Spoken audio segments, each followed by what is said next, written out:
Welcome to the Imagine Not Being Leeds.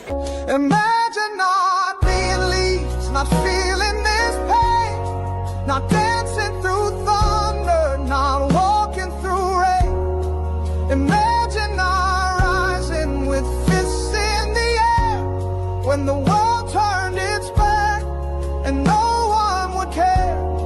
We've lived in the ashes, we've drowned in defeat, but still we stand proud on our battered old feet. Imagine not loving with all that you are. Imagine not being Leeds. We love you, Leeds, Leeds, Leeds. We do love you, Leeds, Leeds, Leeds. Now, everyone, welcome back to Imagine Not Being Leeds. Never done this before. Never done anything football related that isn't Leeds related. But this is linked to Leeds United. So if you're in here watching with me, I appreciate it. But yeah, we'll see how we go. Please smash a like on the video. Please subscribe if you're new here and all that jargon. But yeah, big game, big repercussions for Leeds United after last night's abysmal performance. Shouldn't have lost with a ball performance, but yeah, abysmal result. First and foremost, let's be fair, the result was just turgid for us. And it's left me, somebody who doesn't really pay too much heed to the people around us, the teams below us, because I think we're too good for that. All of a sudden, I'm sat here doing a watch-along for Fulham v West Ham. So it tells you where I sort of feel, where my feelings are right now, and says I'm a little bit more worried than I usually am. You know, I still think we stay up. I'm really optimistic about the rest of the season ahead. But a little part of me is more concerned now than I were, this time last night before we kicked off.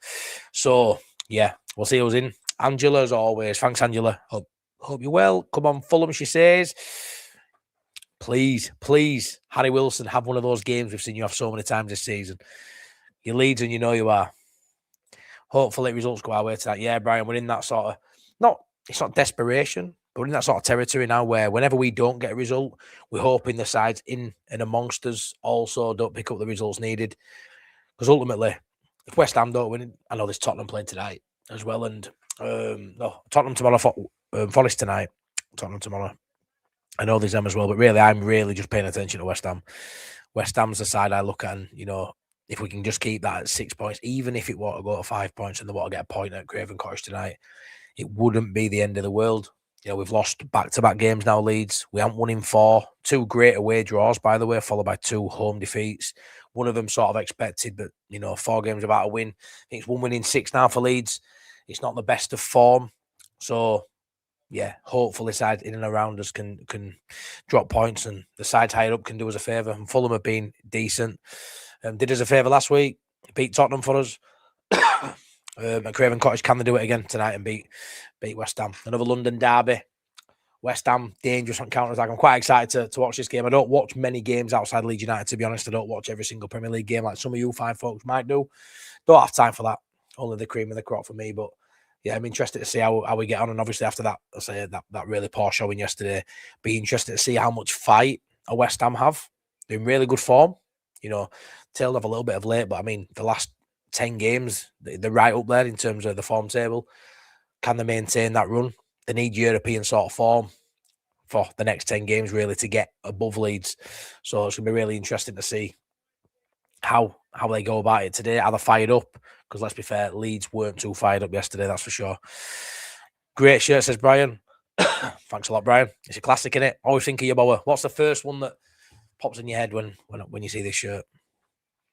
Got it over last night. I hope we come back better. Yeah, I mean, you know me, Angela, I'm looking forward to FA Cup game, going with our Theo on Sunday to Norwich, but I'm annoyed it's not a Premier League game.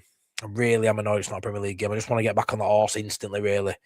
The fact we've got to wait, beyond that, we've got to try and get through the Cup first, which obviously for me is a priority. It's not for everybody else. And I think losing last night the way we did has made it probably less of a priority, the FA Cup, to even more people now. Because it has sort of made us all sort of turn his head and go, are we out of trouble like it's felt like we are for the last month or two?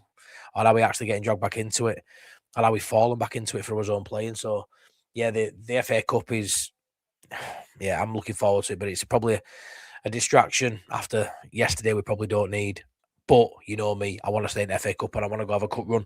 I think we can survive. I think we survive and we, could potentially get to at least a quarter final, which would be massive for club. But yeah, losing yesterday's, I'm gutted. Evening, my top man. Still gutted about last night. It sounded so poor. Yeah, Nige. I hope you're all doing well, mate. So poor. Still better than Sunderland, though. That's the hard thing, You've literally got probably a 0-0 would have probably been a fair draw. It would really drop a fair, but you've literally got a flip of a coin, really, as in referee goes, you've got to pick which side has a penalty, and he's just gone, yep, that one. It's literally it's as bad as that, It's literally, you can only give these two Stonewallers, both penalties, you can only give one side, and he's picked Sunderland, and they've won it because of that. And they've got bragging rights. I'm getting a lot of stick, and I get it. I'm thick-skinned enough to deal with it. It is what it is. I can't sit on my high horse and say we're going to slap them up 3 or 4-0 and then expect no abuse when it doesn't happen. It is what it is. But it literally came down to a referee decision not to give Leeds the penalty that should have been. And, you're talking a matter of inches and Rodon's onside and we win the game. So, yeah, it's a hard one to take. I'll be honest, Nigel, it's the worst I felt after a result. Honestly, in such a long time. It is the worst I've felt in ages last night. Today's been horrendous. I've been in a mood all day. And Leeds hasn't affected my mood too much of late because we've been on a good run for the last few months. But yeah, that's the worst I felt probably this season. I won't lie. I felt awful after Forest. I felt awful after Burnley. Arsenal away weren't great. Some games, it is what it is. You get beaten, you can take it because of the performance is okay. Today, I've been foul. I've been foul today. As you'll see my reaction yesterday, Nige, just not a good place to be. Clash shirt reminds me of your Boa smashing in that goal against Liverpool in that kit. Exactly, mate. The first thing that springs to my mind, apart from, a tubby Matty putting it on, squeezing it over his boobs and his belly. Other than that, yeah, your Boa fitting it really well. Come on, you Irons. How are you doing, AC Lindora? Hope you're well. Joseph, how you doing, my mate? Matty, just watched your vid from last night. Hope you feel calmer now for your West Spam win tonight. I'm fearful of that as well. Hence why I've decided to do this. I'm expecting a decent game, a little bit of quality. Harry Wilson, Somerville, Bowen. There's some good players on either side, so it's going to be interesting to see how it goes. But yeah, I've calmed down now, mate. But I'm still not over it. I'm still fuming, Joseph. To be fair, but we moved up. I can't. What's Priestley sent me here?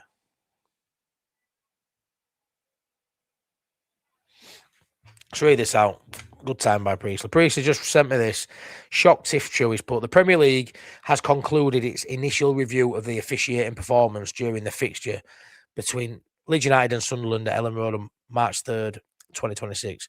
Following a detailed assessment of the match incidents, including VAR protocol and on-field decision-making, referee Stuart Atwell has been stood down for the upcoming appointments pending further internal review. I'm waiting for punchline because it's Priestley. The league acknowledges the concerns raised by both clubs and supporters and remains committed to maintaining the highest standards of officiating integrity, transparency and consistency. A full evaluation is ongoing in collaboration with the relevant refereeing bodies, and appropriate measures will be taken should performance standards to deem to have fallen short. No further comment will be made until the process is complete. And that gets us no points for yesterday. But he was so poor, that referee yesterday. Stuart Atwell, hang your head in shame. Didn't get control of the game. Lost the players. Lost the occasion. And he should be stood down.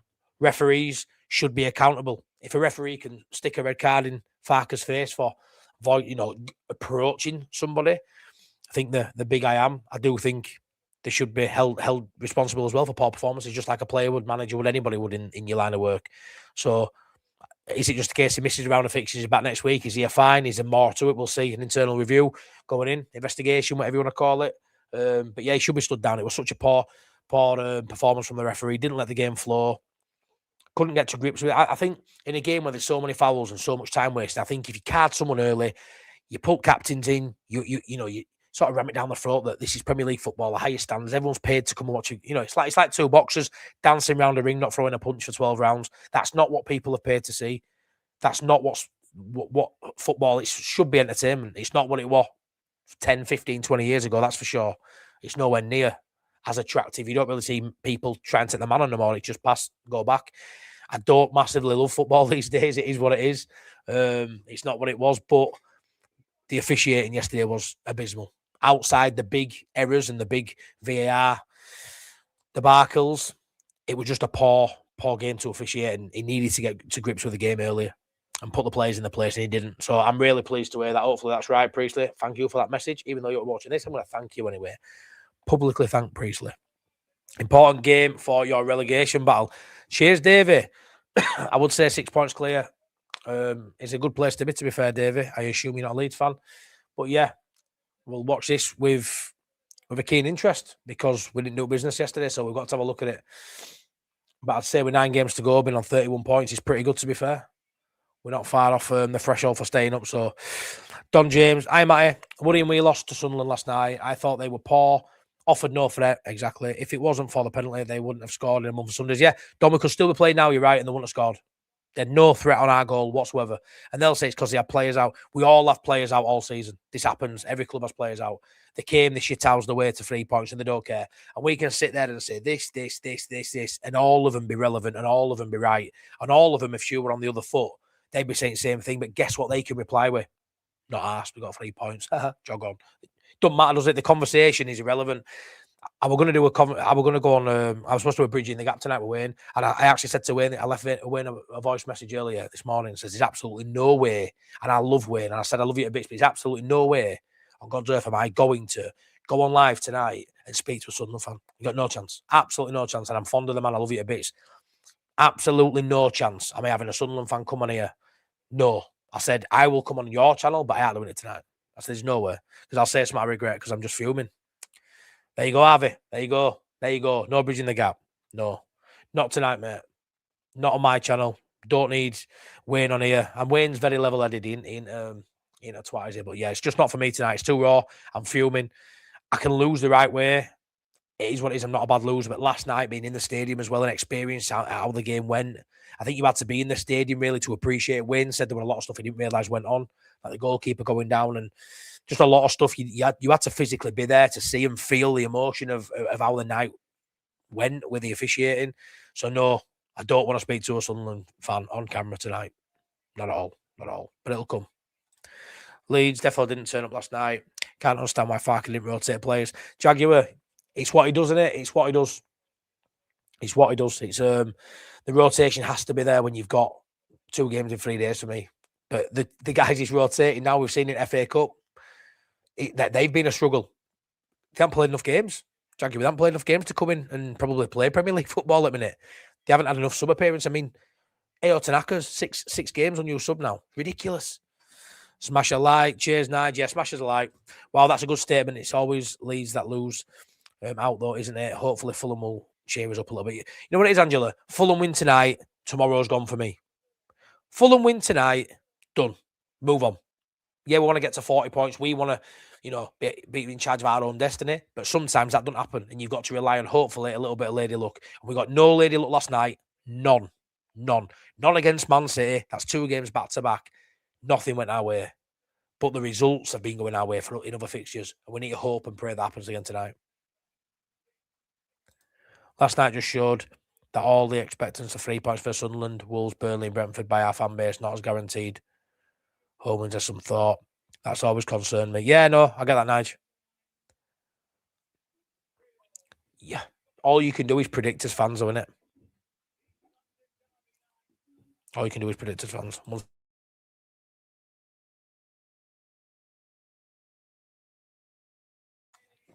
These kids are a nightmare.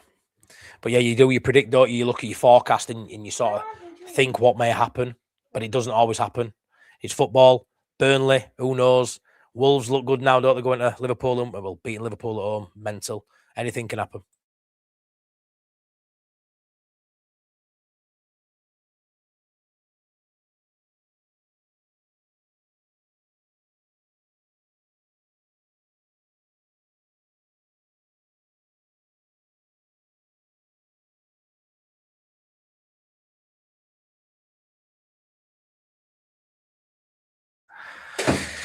Thank you, the Onion, says Nige.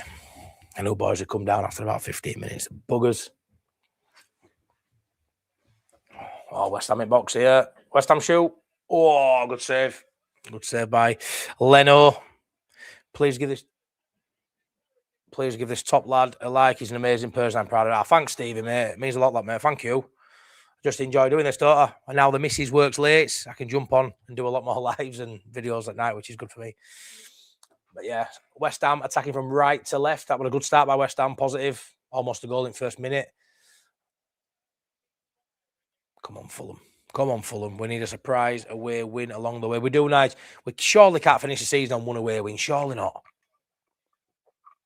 We've been better than that for me. We've been better than that. Do you think the 49ers will stay with Farke if we stay up? Nige, I'm torn. I think it all depends on how we stay up. I think it all depends how we stay up, bro.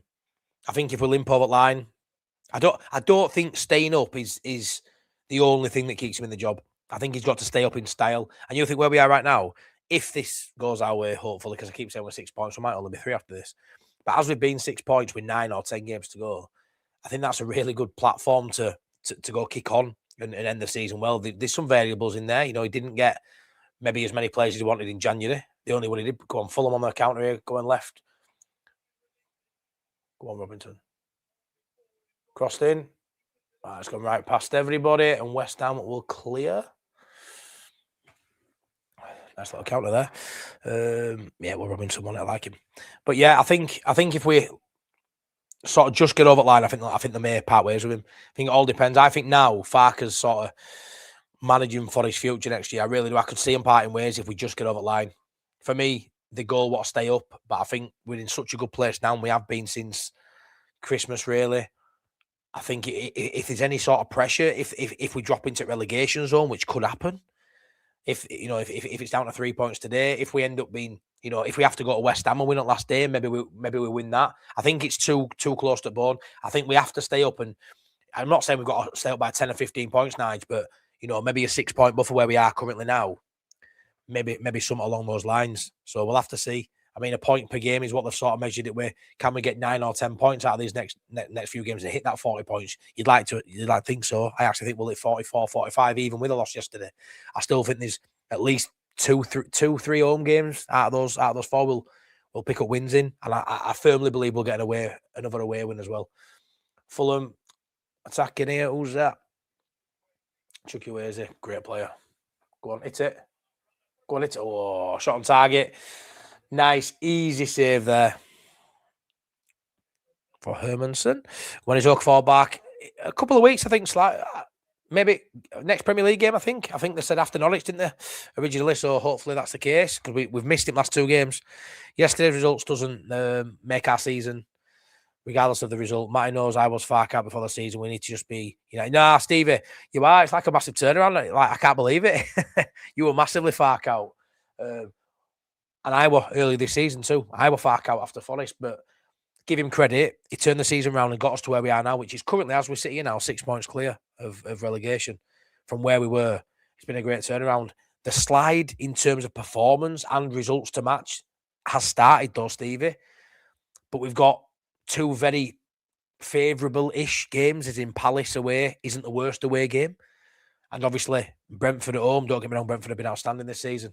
Really good, but it's still not a horrendous game. We've had a sort of horrendous run. These last 10 games were supposed to be winnable, achievable, to hit our goal of, 40 points plus and a decent first season back in the top flight. And I do think he's doing well, but I do think it looks like it may be turning a little bit. I think that possession-based football has sort of crept back in, and we don't look as comfortable, I don't think, in games as we did. The defensive sort of lack of ideas going forward, the lack of bravery at the minute, I think, to really go out there and win. Like I said in my video earlier, that side we put out yesterday were the exact same team we put out to nullify Man City. Why did we think that side we put to nullify Man City with 8 or 9 defensive players were going to be the side to go unlock a Sunderland side that we're going to sit in a low block? Farke needs to rotate more, needs to put faith in players that have fallen out of favour, who we know can still have an impact. Buonanotte, a bad 45 minutes at Birmingham doesn't make him a bad player.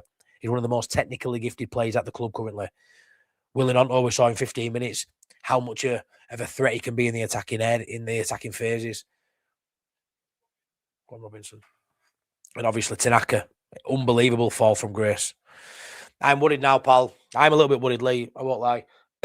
We looked so out of it yesterday. The ref was a joke, but we should Take it out, out the ref's hands, especially at home. Farke got it wrong 100%. Bring Beal on 84th minute was way too late. Yeah, and he looked brilliant when he came on, didn't he? I thought Beal looked really good when he came on. He's a threat in their box as well in an attacking capacity. He looked comfortable at ball when he came on. He would try to hurry the play rather than lackadaisical, slow build up. He was, give me the ball. I want to move it on, progress it quickly. Yeah, I'm a little bit more nervous than I was. I still think we stay up. Villa are beating Chelsea 1-0. I still think we stay up. I do. Long ball. Is that Robinson up left? That's going out for a throw in to West Ham. Deep in the West Ham half. Last night was tough to take, but let's ensure it was a blip more than a longer concern. We weren't great, but a lot did go against us. Yeah, we had a bit. A lot went against us. Nearly everything went against us, to be fair. It was shocking. I do think it's more than a blip, though, at the minute, personally. 1 win in 6. I do think it's more than a blip. But there's not to say we can't turn it around. We were in more than a blip last time, weren't we, when he did turn it around. He needs to go more attacking. Even if he wants to keep that, that solid foundation, bring Gruev out and put Longstaff in there. Premier League experience gives you a bit more of a threat going forward. Maybe 2 games in. Why is Aronson playing again? Why when Aronson's even playing well or just fit? Why have we got to flog him to a point where he's just knackered and can't play a full 90? Because he's just with every manager that's ever had Aronson at Leeds flogged him. Never gets rested. Why couldn't we have started Metchard up top? I genuinely think starting with Beal last night, Longstaff and Metchard up front, we'd have won that game. Genuinely do, and I know that's hindsight and all that, but I genuinely think we would have done. No way will Farke be manager next season, says Easy. We need someone who knows how to win games, home and away. 7 wins so far. Yeah, 7 wins ain't great, is it? The amount of draws we've got. If you could have got half of them to be wins, would have been way higher up. He's done well of late of sort of getting draws away from home. Villa, Chelsea, some games you're happy to take a point in. But that sort of form's translated to home games now. The negative defensive lineups, which just isn't needed when we've got so much attacking flair and capability on the bench. Problem is, they're not getting any minutes, or they're getting charity minutes. So then when you get to a position like yesterday where we need them to come on and make an impact, they're not good. They're not ready. Oh, bad ball there. Fulham were in then. Bad pass, but Fulham have a chance here. Robinson, edge area. Crosses it in. Go on. Oh! King's put it wide. King had a great opportunity there, Fulham. Robinson comes in from left, plays it into the box. Josh King gets in front of his defender, cuts across, left foot, puts it wide. Decent opportunity, that. Really good opportunity. Needs to be in target there. A little bit of pressure from centre half, but could have been 1-0 Fulham, that. Good play, though, down that left-hand side. Daniel Farke charged with misconduct for it. Yeah, you know what it is with that, though? I think that's just a statement we all expected, because he was charged, but there wasn't enough time between the game on Saturday and for it to sort of be official for Tuesday. So I kind of think they've charged him, and now he's going to appeal that issue. I don't think it's a case of knocked his appeal back by the sound. He didn't say anything about the appeal. He says he's got till so many days to hear back from Daniel, which I'm assuming will be the appeal. So I don't actually think that will come out today as anything we should be surprised of. We know we got Ricardo. We know he were awaiting instruction. He said he hadn't heard anything in his press conference on Monday, didn't he? So there were not to sort of appeal on that, I don't think. So I just presume now he'll appeal it. And I think when they look at it, there should be some common sense prevail, really. Farke must leave Matty. Farke must leave Matty at the end of the season. If massive money needs spending, Farke is not the man. West Ham with ball on halfway line.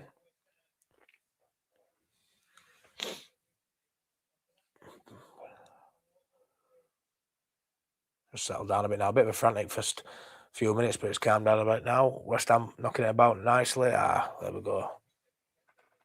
Throw into West Ham on that right hand side. Other than behind here, Bowen's down right hand side. Nice little bit of play there. Crosses it. Deflected by Robinson.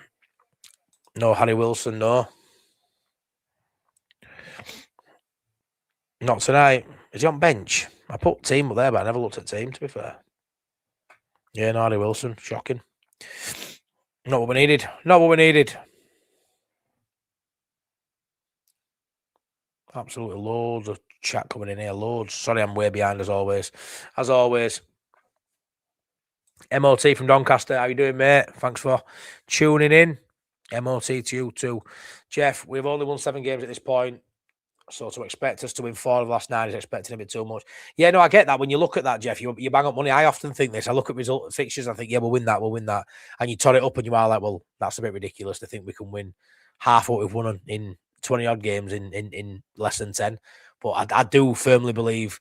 I mean, if you're a Leeds fan and you don't expect or don't have hope that we beat Wolves and Burnley, that's 2 that we should be winning. Brentford at home again, because it's home, you always sort of favour that. But I do think 3 wins out of 9 is achievable, you know. And rather than drawing a couple and losing, let's win. Let's win 1 and lose 2, you know. Get 9 points sees us safe for me. 40 points and we're all right, because that would mean West Ham have to get 15. So, but I think 3 is doable. I hope Farke stays. It'll be a 50-50 split. That I think it's Summer, Greg. I really do. There'll be a lot of people wanting him to stay, and a lot of people thinking like Nige replace him. Matty Farke wouldn't have used players if we bought some in. It'll be a waste of money. Well, he hasn't. As the only one we did bring in, Buonanotte is not being favoured. Chukwueze plays it through out. Paul passed that by Chukwueze. He's better than that. I just hope they don't miss Harry Wilson tonight, because that's if it's one player you didn't want Fulham to be missing tonight to do Leeds' favourites, Harry Wilson. Last night nerved me, Matt. You still confident of survival? Yeah, I'm confident. I know you haven't been as confident as me, Scott. I'm still confident we stay up 100%. You know what I'm like? Bang my chest. But I'm here doing a stream about West Ham, so it goes to show you, shifted a little bit, hasn't it? Yeah, I'm touching cloth a little bit. But I'm more concerned, not that we lost yesterday, but sort of the way we're playing of late. I just feel like we've reverted back to pre-Man City away. Slow build-up, side to side, you know, passing out from the back. Yeah, we go along at times, but when we do, there's no one around Calvert-Lewin. Calvert-Lewin, again, looks isolated, isn't playing his best football. Why? Because he's got no one around him, because we're reverting back to the football we played at the start of the season. Go on, Fulham.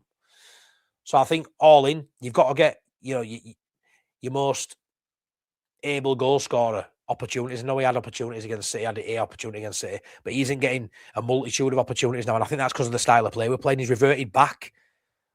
And maybe that loss yesterday might kick his ass a little bit, Farke, and be like, I've got to go back to what we're working 4, 5, 6 games ago. Because at home especially, we've got some really good games coming up, and we can't afford to just keep, like me now, 9 games left, Sunderland, right, let's go. There's only so many games you can go again before there's no more games. And I do firmly believe West Ham will close that gap if we keep slipping up. Hopefully it's not tonight, but this is a very winnable game for them tonight. Away at Fulham, great side Fulham this season, brilliant.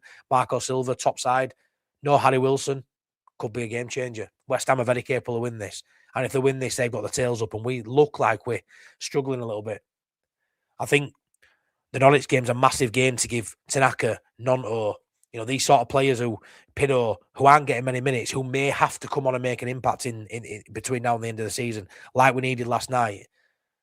We need to give them some minutes on Sunday and hope they can get some sort of form going, because, I mean, whether Tanaka gets any minutes, I think Nonto, Dan James certainly have some games to play and some minutes to feature in this season for us to stay up and progress up the league. I really do. I think Dan James and Nonto have a massive say.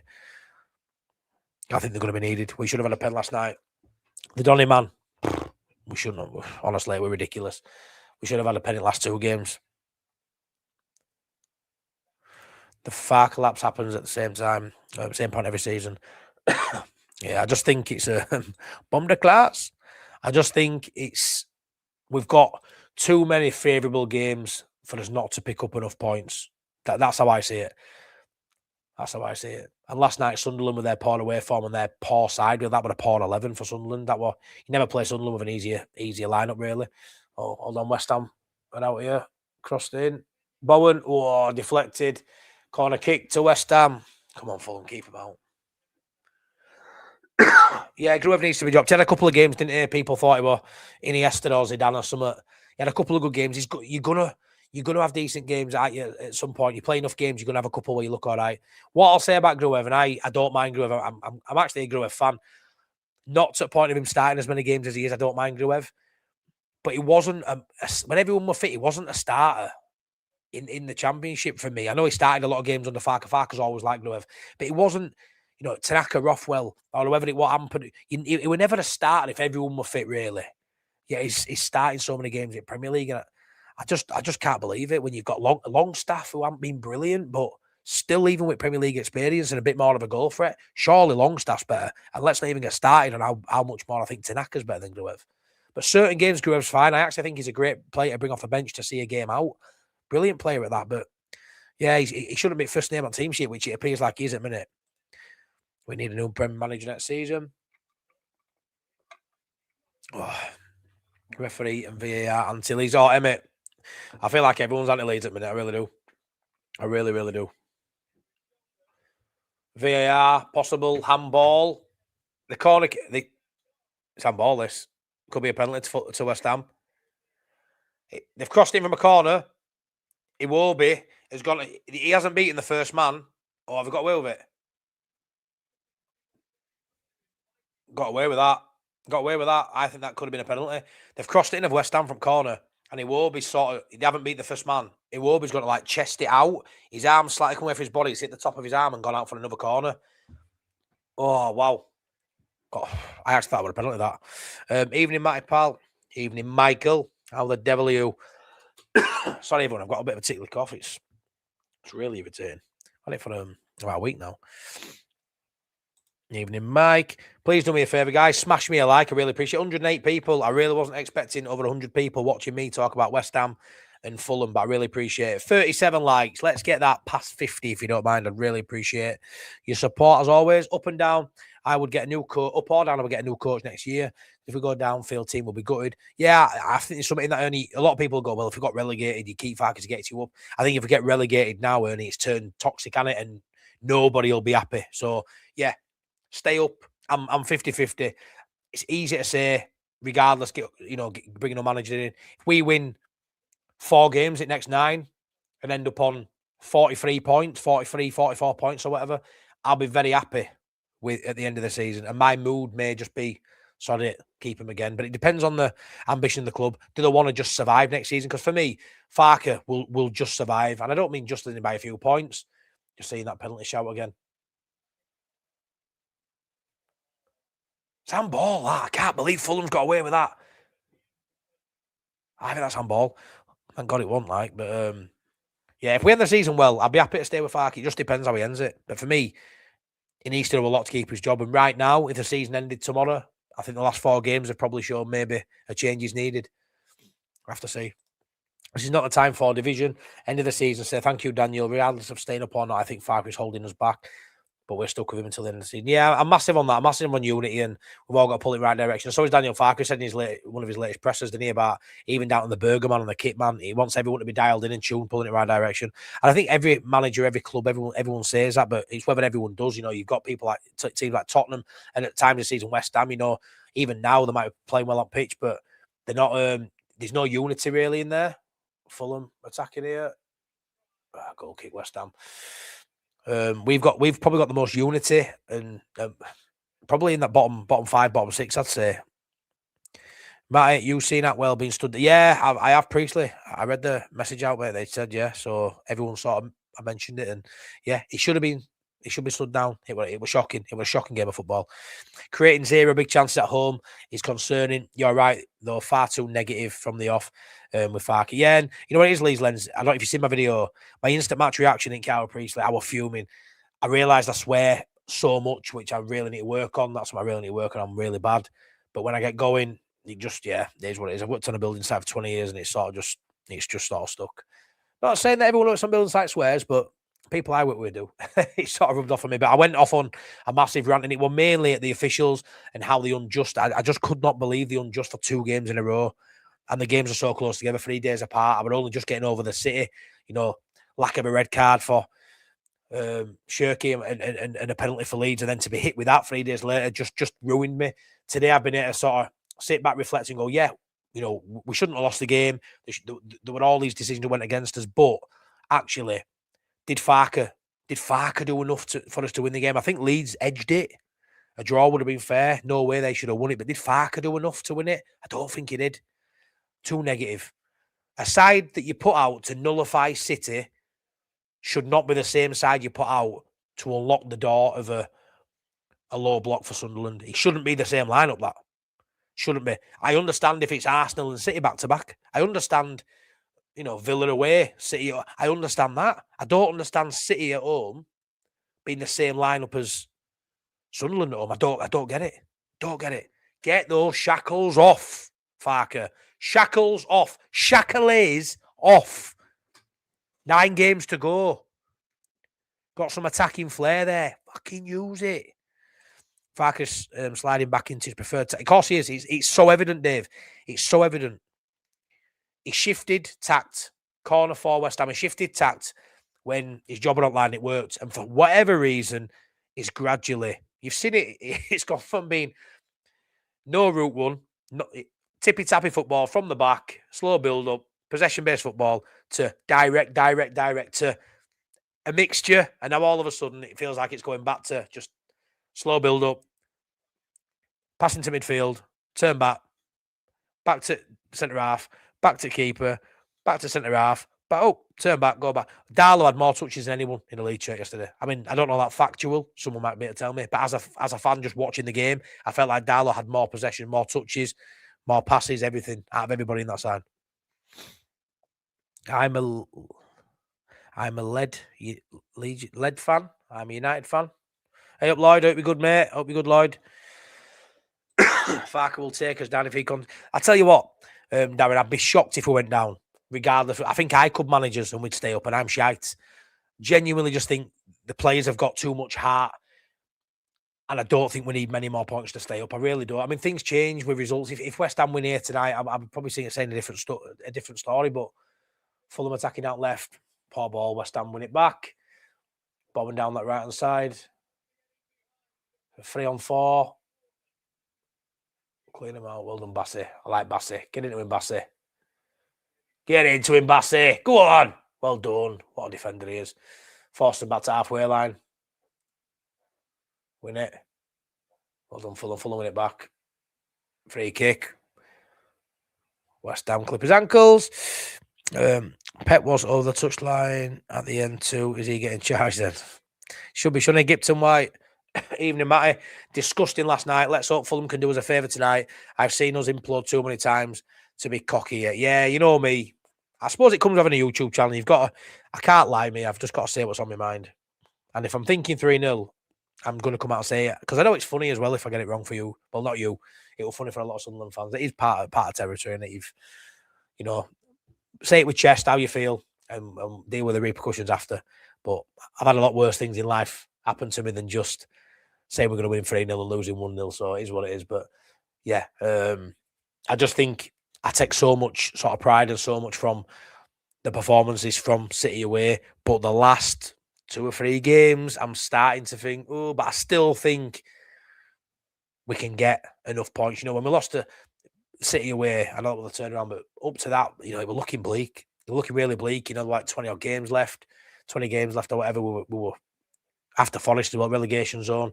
It looked really bleak. It looked like a manager change were needed. Right now, with 9 games left, it's not only what we do, it's what West Ham do. Can West Ham close a 6-point gap in 9 games? It's tough to imagine they can.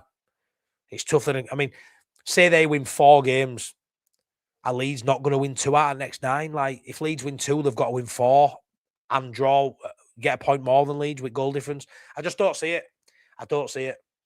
But it all starts here now, doesn't it, with Fulham? Go on, lad. Go on, King. King down right hand side. Good run by King this. Cuts inside. Go on. Whoa, good defending that by West Ham. Held on a bit too long there, did King, but good little play, that King. When has Farke beat Burnley? He hasn't. Has he? We beat him to the title. Oh, almost in there. Chuck away, is he almost in? Cleared out for a throw-in. Come on, Fulham. Fulham throw-in. Diouf did well there. I'm sick of Farke now. Barry, I have my moments. When I'm sick of him, but there's no point me sick of him. He's going to be here till the end of the season. He'll keep us up, and then everyone's entitled to their opinion, especially in the summer, as to whether you want him here or not. It does my head in from time to time, but as I always say, so does my wife, and I'm sure I do her head in too. So do my kids. Don't mean we can't pull together. We love him a bit, and we are, aren't we? He's very irritating. There's players who are no longer at the club that I wish were, and that's down to Daniel Farke. There's players currently on the bench. Ayo Tanaka is one of them, who isn't playing, and that's down to Tanaka. Willie Nonto, that's down to Farke, sorry. And I think under another manager, some of these players will be playing for Leeds United and doing well. But as long as he keeps us up, that's all that matters. Hey up, Edwin, hope you good. Darren, we thought we would beat Sunderland. Well, we did, yeah. Of course, you know what thought did. It didn't happen. These things happen. We've got to make a prediction, haven't we, as a football fan? We've all got... we had every right to think we'd beat Sunderland. Just like we've got every right to think we'll beat Wolves at home. Every right to think we'll beat Burnley at home. And again, I'll say now with chest, we'll beat them 2-3, 4-0. Because we should do. And it just is what it is. Whether it happens or not, it's another matter. King crosses it in. Ooh, deflected over for a corner. Come on, Fulham. Jonathan says, the trouble is, Oppo managers have picked up on Farke's morphing the 3-5-2 into a 4-5. Yep, they have. How long has it been since DCL scored? Now, 100%, mate. The 3-5-2 was definitely morphed into that. Naming a 3-5-2, I even see some lineup like predictions and stuff, and it shows like a 3-5-2 with Aronson right next to DCL. That's not how we're going to line up, though, is it? That's not it. It's going to be DCL on his own up there. Most goals conceded from corners, West Ham on 15 at the top. Come on. Oh, poor delivery. Come on, Fulham. Get it in box. Get it in box. Robinson with his left foot clips it in. Cleared, and Bowen. Can Bowen counter? Now he's got Somerville out to his left. They've got a 3-on-3 here, Somerville. It's a foul you want to give away. That well done, King. We hadn't even give it away. Fair enough. I thought we were going to give a free kick away there, but well played, well defended on Somerville there because they were away. DCL not scored in 5 games. I know it's not good, is it? We draw against Villa, Chelsea, but couldn't lay a glove on Sunderland. Stop looking at future fixtures, thinking it's a PlayStation game. However, we need to be behind the team 100%. We need results. Of course we do. You can't not look at fixtures coming up, though, and think we'll win that. You can't. I mean, if I didn't predict fixtures, I may as well not have a YouTube channel, had I? Like, if I aren't going to talk about what's to come, or, you know, because let's be fair, when a game is finished, it's in rearview mirror, isn't it? And what's important is what's in front. So there'd be no point in me ever doing a preview or looking at anything until the game's done and we talk about the game that's gone, that's it. And that'd be shit. There'd be no content to do. So we definitely do look and predict, and it's fun. It's fun predicting. We all do it. Most Premier League coaches have sussed out Leeds and Farke. This is why he really struggles next season if he stays. Yeah, no, they do. They do. The best spell he had were after City, when he was unpredictable for 5 or 6 games. Really unpredictable. And then even the draws he's picked up, you know, Chelsea, Villa, great results, weren't the best performances, though. Even in those games, you could see finding it hard to play our sort of game, but definitely sort of reverted back to the early stage of the season where we didn't look great. We will not beat Burnley. Said that for months. Haven't even scored a goal against him in the last 3. Parker's Farke. Yeah, he does. He does have his number. But again, it's more likely we beat Burnley than we lose. It's more likely we win than lose for me. It really is. But yeah, I know where you're coming from. But I think if that's a game, if we look at Burnley as fans, I think we will lose to Burnley. You may as well relegate us for me. And I get it. But it is what it is. Losing 3, you know, not beating him for 3 games doesn't mean he'll never beat him either, you know. It's a players on the pitch that have to do, but there is something in that. He hasn't beaten for Parker, which fucking blags my head. I just think every time we play Burnley, he goes, go on, Fulham. He goes too defensive. I'm what we're saying now, defensive. Go on, whip it in. Go on. Great cross. Oh. Somerville clears it for West Ham. It's not much of a good watch along this, is it? It will be. Come on, get back. Free kick, West Ham. Mighty West Ham are crap. They ain't going to win more than 2 games for them. Yeah, easy. I hope you're right. And I say, you say they're crap, and they've been crap for the season where they are. But look at the form table of the last 6, 7 games. They're not. They're right up there. They're right up there. So right now, they're not crap. Right now, they're in better form than Leeds United. Right now. And for the next 9 games, they've got to be 7 points better than Leeds United to stay up. I don't think they will be. But it's possible. It's possible. Stranger things have happened. But yeah, they're not crap right now. They're in good form. I totally agree with you over DCL, Matty. Very isolated. It's becoming a very predictable lineup. I think Metcha would work better with DCL. 100% Angela, bang on money. It's worked well whenever we've seen him. I thought when he came on yesterday, Metcha looked a handful. It just, you know, defenders don't usually have 2 big target men to sort of deal with.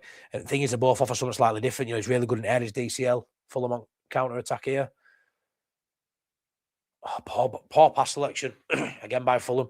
And Metcha's a bit more of a runner. He can get him behind. He's got a bit more pace about him. I think it's a really good combination. I think they complement each other really well. West Ham on counter, Bowen, edge area. Bowen shoots. Whoa, over, wide. Thank God for that. Definitely need to go back to Rodon, Biel, Strauch and get Metchin up front with DCL. It sounds, honestly, Jeff, how simple does that sound? And I think that works a treat.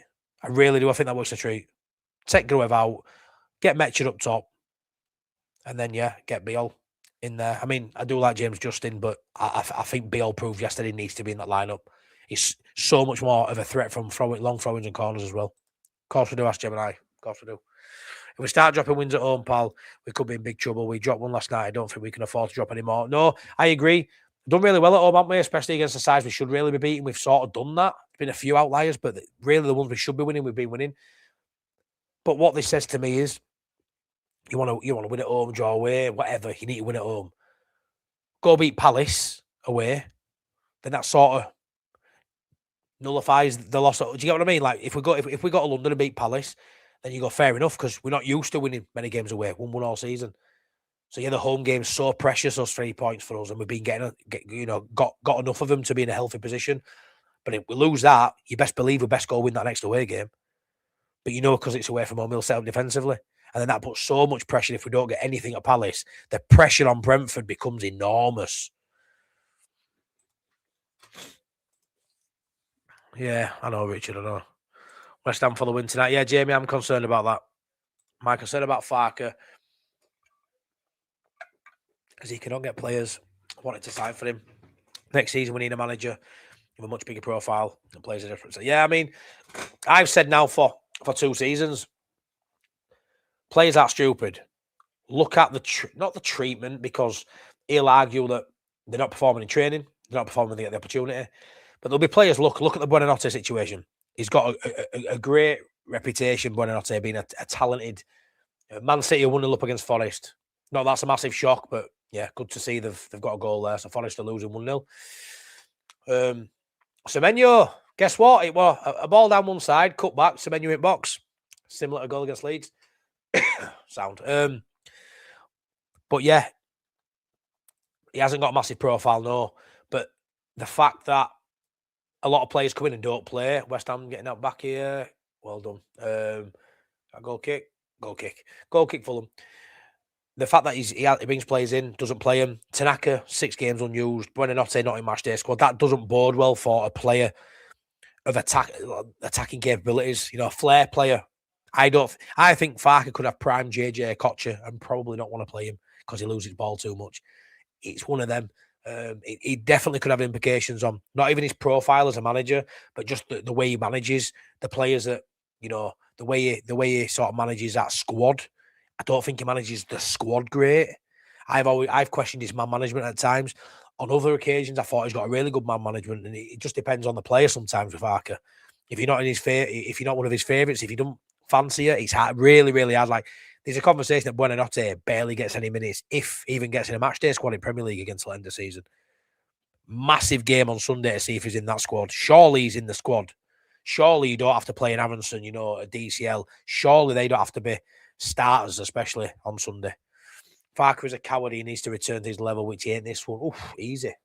I don't like the word coward. Not right now. 6 points clear of safety. All got to be united. I'm not the biggest fan of Farke in the world, but he's okay for where we are now for me. I certainly aren't going to call him a coward. Needs to be a bit braver, though.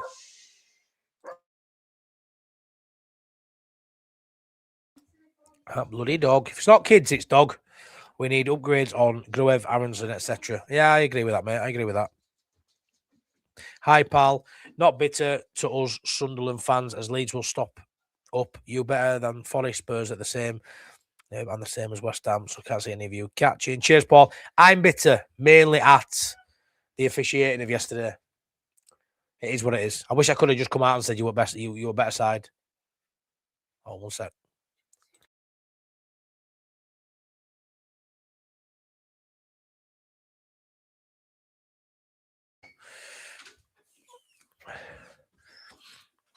I like Farke. Seemed a nice guy. But as you know, I have major reservations about his tactics and in-game management. Yeah, I know, mate. I know. I mean, I aren't bothered if they sack him or not, as long as we stay up. I ain't going to cry about it if we keep him. Not one of those fans like, you've got to get rid of him unless results go south majorly, and I will come on here and say it like I did against Forest earlier this season. Not scared to. If I feel it, I'll say it. But right now, I don't feel it. I just think, if I'm honest, if it's a better manager out there, go do it in the summer. Right now, I don't want to talk about it. But if there's a better one out there in the summer, go do it, because I don't think Farke can get us higher than probably where we are now, if I'm honest. And there'd be managers in Europe who jump at the chance to manage Leeds United in Premier League. So that's a different conversation for a different day. But his in-game management and his results and performances of late aren't going to be unnoticed by the 49ers, because they haven't been unnoticed by us fans, have they? Yeah, Dave, so many people saying it. He does play with fear, Steve. He does play with fear. I mean, he was a striker, wasn't he, Farke? Farke was a striker. I don't think he was a brilliant one, but Farke was a striker. You'd swear he was a right back. Not allowed to get past the halfway line, wouldn't you? You'd swear blind he was a defender. A lot of Farke bashing out there is, Paul. I think we'll be fine. We will reset after Norwich. We have the spirit in the team. If he gets us over 40 points, he will get 50 plus next season with squad improvements. That's the aim for me. Get 40, stay up, and then you always want to improve, even if it's 42 next season or 44. An improvement's an improvement. You know, if we finish 15th this season, let's hope we do. Finish 14th or 13th year after, that's fine. Is he the man to get 50 plus points up, Paul? Everyone will have a different opinion on it. Opinions are fine. Don't mind if you're in, out, shake it all about on this channel. It is what it is. You can say, speak your mind, as long as you're respectful.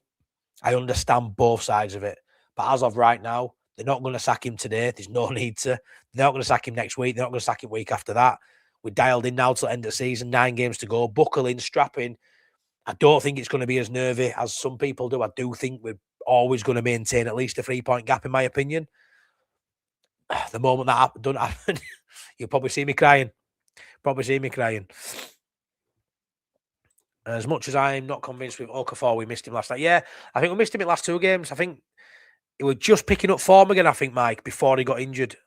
And he hasn't been superb this season. I haven't massively loved what I've seen. But he was just picking up form again. Got a couple of goals recently, and you're thinking, right, Okafor, let's go. Then he's had this. But this is Okafor. We knew this when we signed him. You're never going to have a fully fit Okafor all season. 1-1, Villa and Chelsea. João Pedro makes it 1-1. Yeah, you're never going to have a fully fit Okafor for all season. It's not what we signed. This is Okafor. Fits and spurts and he'll get injured.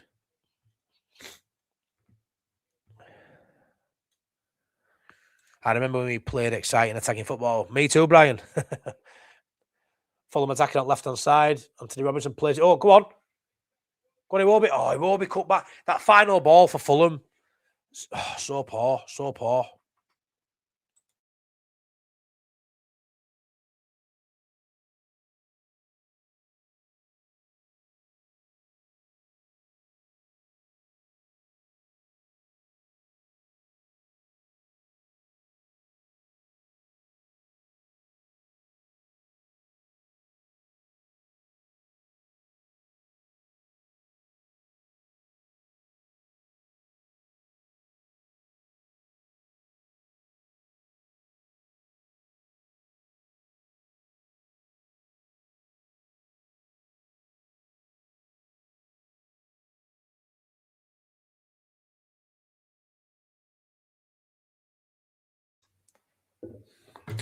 The missus just checking the kids were all right.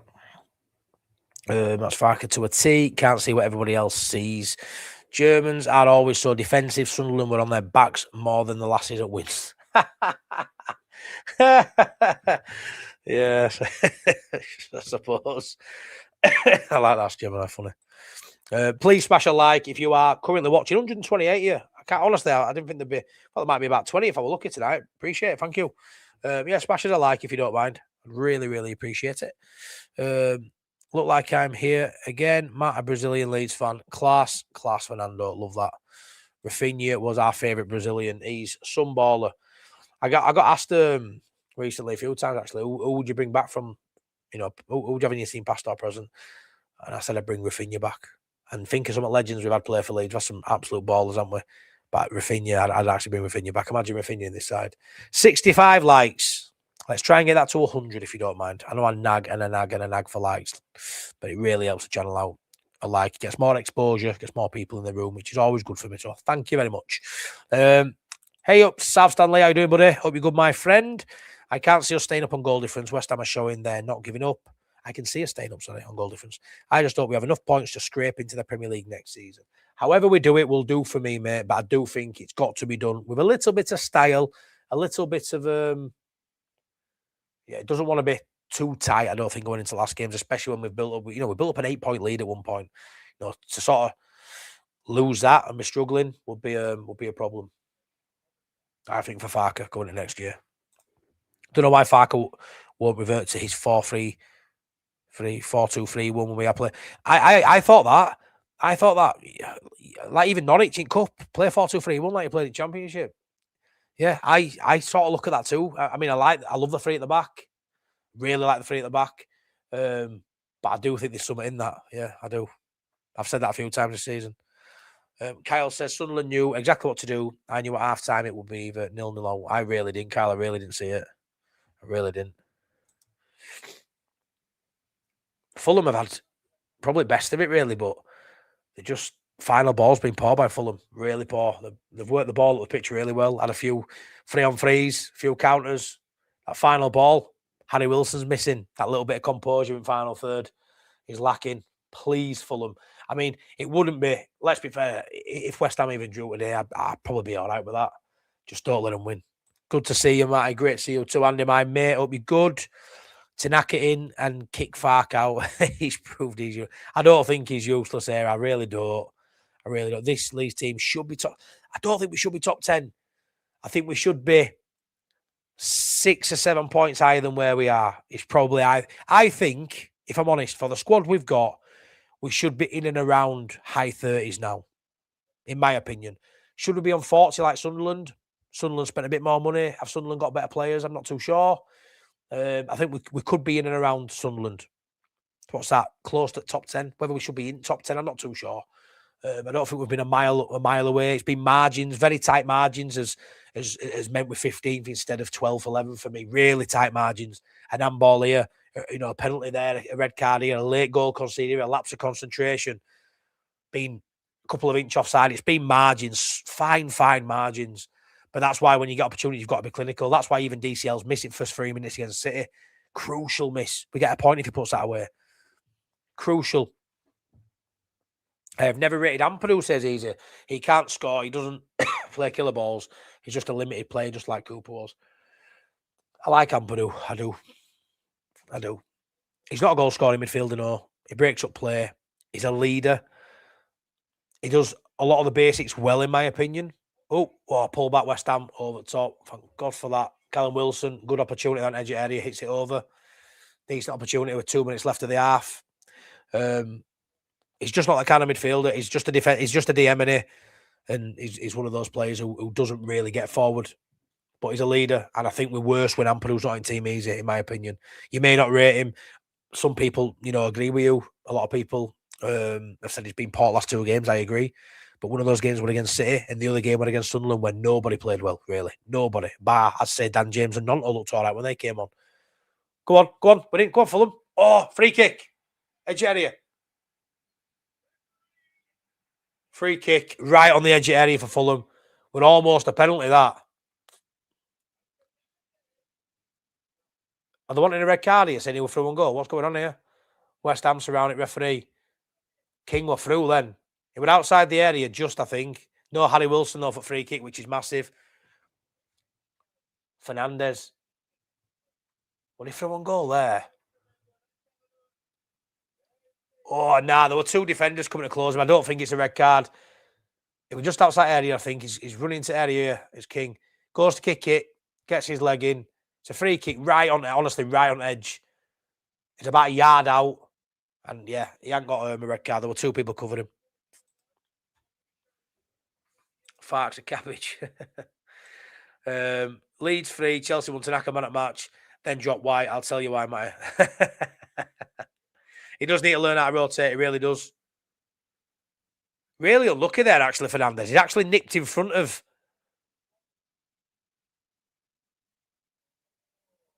the Fulham player there. Won the ball, and then King's followed through to try and shoot and kick the back of Fernandez's leg. And actually, it probably should be a free kick to West Ham. But honestly, this is probably too close for an up and over. Interesting to see how they approach a free kick, Fulham.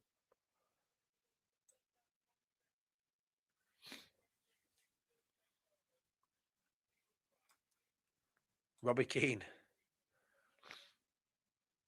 Do you think Tanaka will start Sunday, Matt? It should do, but it's going to be rusty. It's going to be so rusty. Don't expect a good performance from him, Eugene. That's what I'd say. But it should be. If he doesn't, then there's something gone on.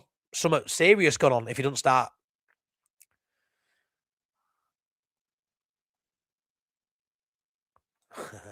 Yeah, no, I agree, Stevie, mate. I agree. Matt Agent on the phone. Agent Lizzie. Come on, Fulham. Who's going like this? Raul Jimenez.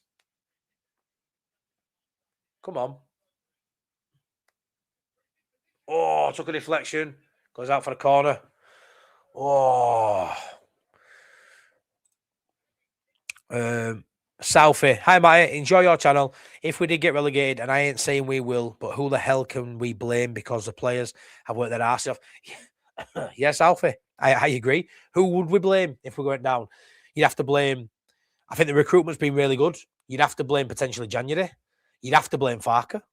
You'd have to. I think the recruitment in the summer. Go on, Fulham. Oh my God, what a save!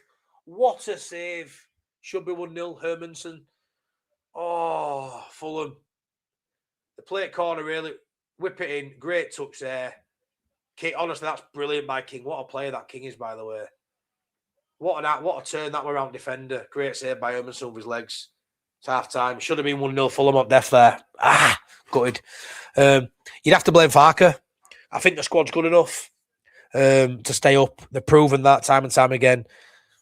I think the squad's good enough. I think the summer business were good enough. So it comes down to not signing a couple more in January, and also Farke's lack of rotation. And ultimately, if we go down, I would suggest it be the manager. But I don't think we go down, and the manager's then got to get credit. I don't want to just get to the point where we just credit the players for staying up, and Farke gets zero credit. Because if we go down, Farke's going to get hammered, absolutely hammered. But I think if we stay up, he's got to get massive credit. He's got to get loads of credit. He really has. And thanks for supporting the channel, mate. Be careful what you wish for. Farke has brought stability to our club. He has, Brian. He has. He's brought stability, and he's brought, up until recently, nothing good lasts forever, but he's brought stability. He's brought an Ellen Road fortress where we get to go and enjoy as a team playing football, winning a lot of games. Let's be fair, over the last 2.5, nearly 3 seasons, anyone who makes a regular visit to Ellen Road, seeing the side score goals, win games of football. And when he took over, we were a shit show. That side that got us relegated were a lot worse than where we are currently now as a side. That side that went down was horrendous. 4 changes of manager in that season. It just snowballed out of control. We're a laughing stock, paying Sam Allardyce big money to try and keep us up with 4 or 5 games left. Ridiculous, laughable, horrendous. We're not that no more. And Farke's part of the machine that's got that stability back. I would bring back Gary Mack or Strachan. Love the early 90s. Yeah, football's moved on though, hasn't it, for me? I wouldn't want them at this level. Championship, maybe not at this level for me though, mate. But I get what you mean. Somebody who gets Leeds, somebody who's got a fire in the belly for the club.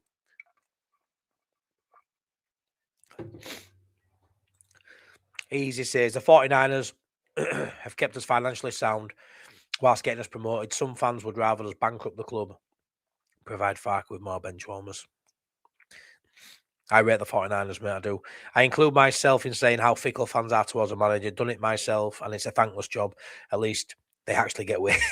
Yeah, to be fair, Jeff, ideally they want fans to like them, but they get paid anyway, don't they? They get paid well, so does it really matter? And if they get sacked, they get paid off, so it's win-win, isn't it, really? And half the time they get another job. So, yeah, I mean, we are fickle. I mean, 2 weeks ago, I'm buzzing. I'm happy where we are. Farke's doing a good job. If we go lose to Palace, say we get beat 2-0 at Palace, maybe I'll come on here and say I want him out. Who knows? It all just depends how I feel at the moment. I can see the slide happening again, and I want to see changes. I want to see a difference. The cup game's a cup game. I want to win it. I want to go win the cup. Sorry, I'll say it. I want to go win the cup. We can do both. We can stay in the division. We can get 2 or 3 more wins in Premier League, plus go further in cup depending on draw. So I'm not going to say the cup's it's a distraction, but it's still a positive one for me. Let's go. I'll see how far we can go in it. That's the exciting part of the season for me. The nerves and the the worry of going down starts looming, especially if West Ham win this. But yeah, we'll see how we go. But it is a thankless job, game by game.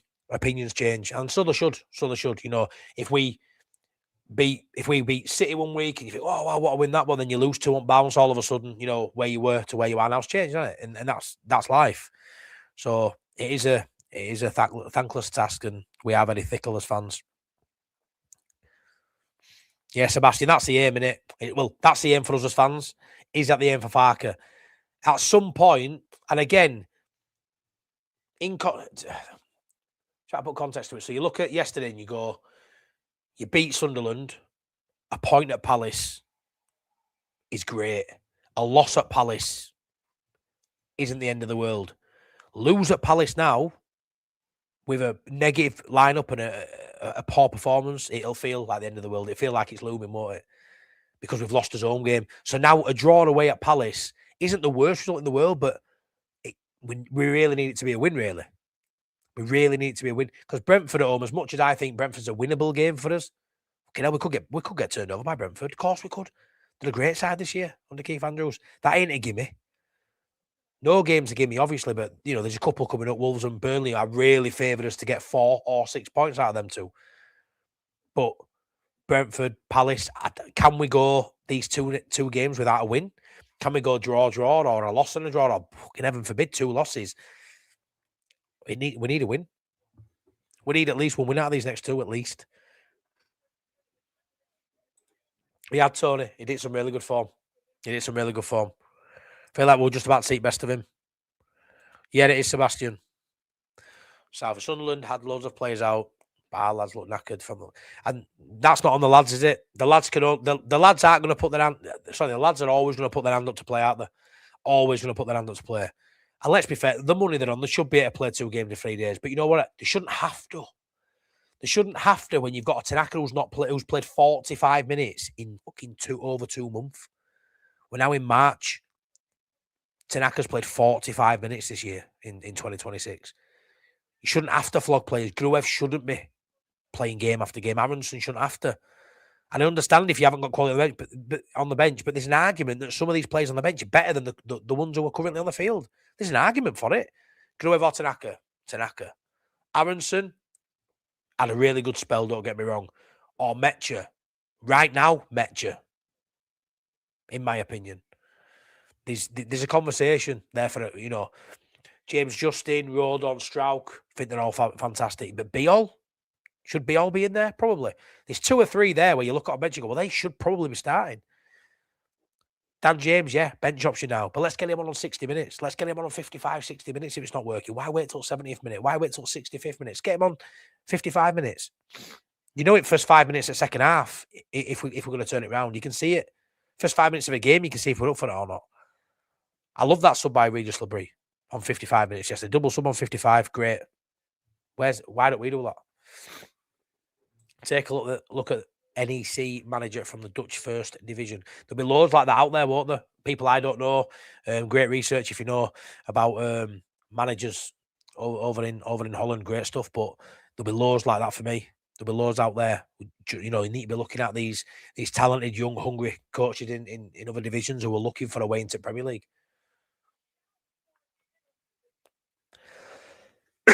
Amper is not David Batty. I swapped them in a heartbeat. Yeah, David Batty's next level, mate. Next level.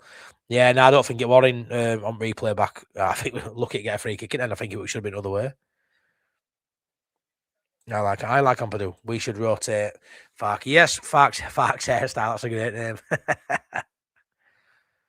We still have 8, 9 championship players in our first team squad. We are where we should be. Yeah, I mean, to be fair, Zeno, I can't disagree. We're 15th. Probably is where we should be. Probably where should be. Some will say we should be lower. But 8 or 9 championship players, it's his first season back in Premier League. I don't think you can just flush them out. And I do think some of them played at Championship, but some of them are Premier League players. I think Rodon's Premier League. I think Ampadu's Premier League. Bogle's Premier League. Is Gruev Premier League? Not too sure. There's a few in there that are questionable, but I still think we've got some good players. Imagine winning the FA Cup. I'd bloody love it, yeah.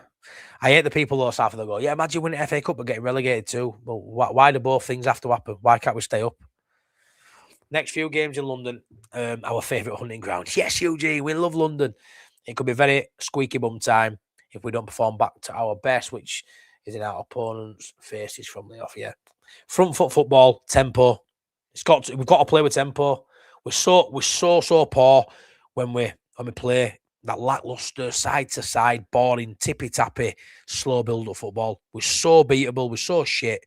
You stand off, you hold your shape, you go left to right, your followers are out. It's so easy to nullify us, especially when we ain't got a lock picker in there, which is what I'll call a Tanaka, someone who can, come up with a bit of magic, whether it's a pass or a shot from long range. Buonanotte, who I thought was that final piece of that jigsaw puzzle, where in a game like last night, you bring him on and you go, right then, here's the keys, go unlock the door, mate.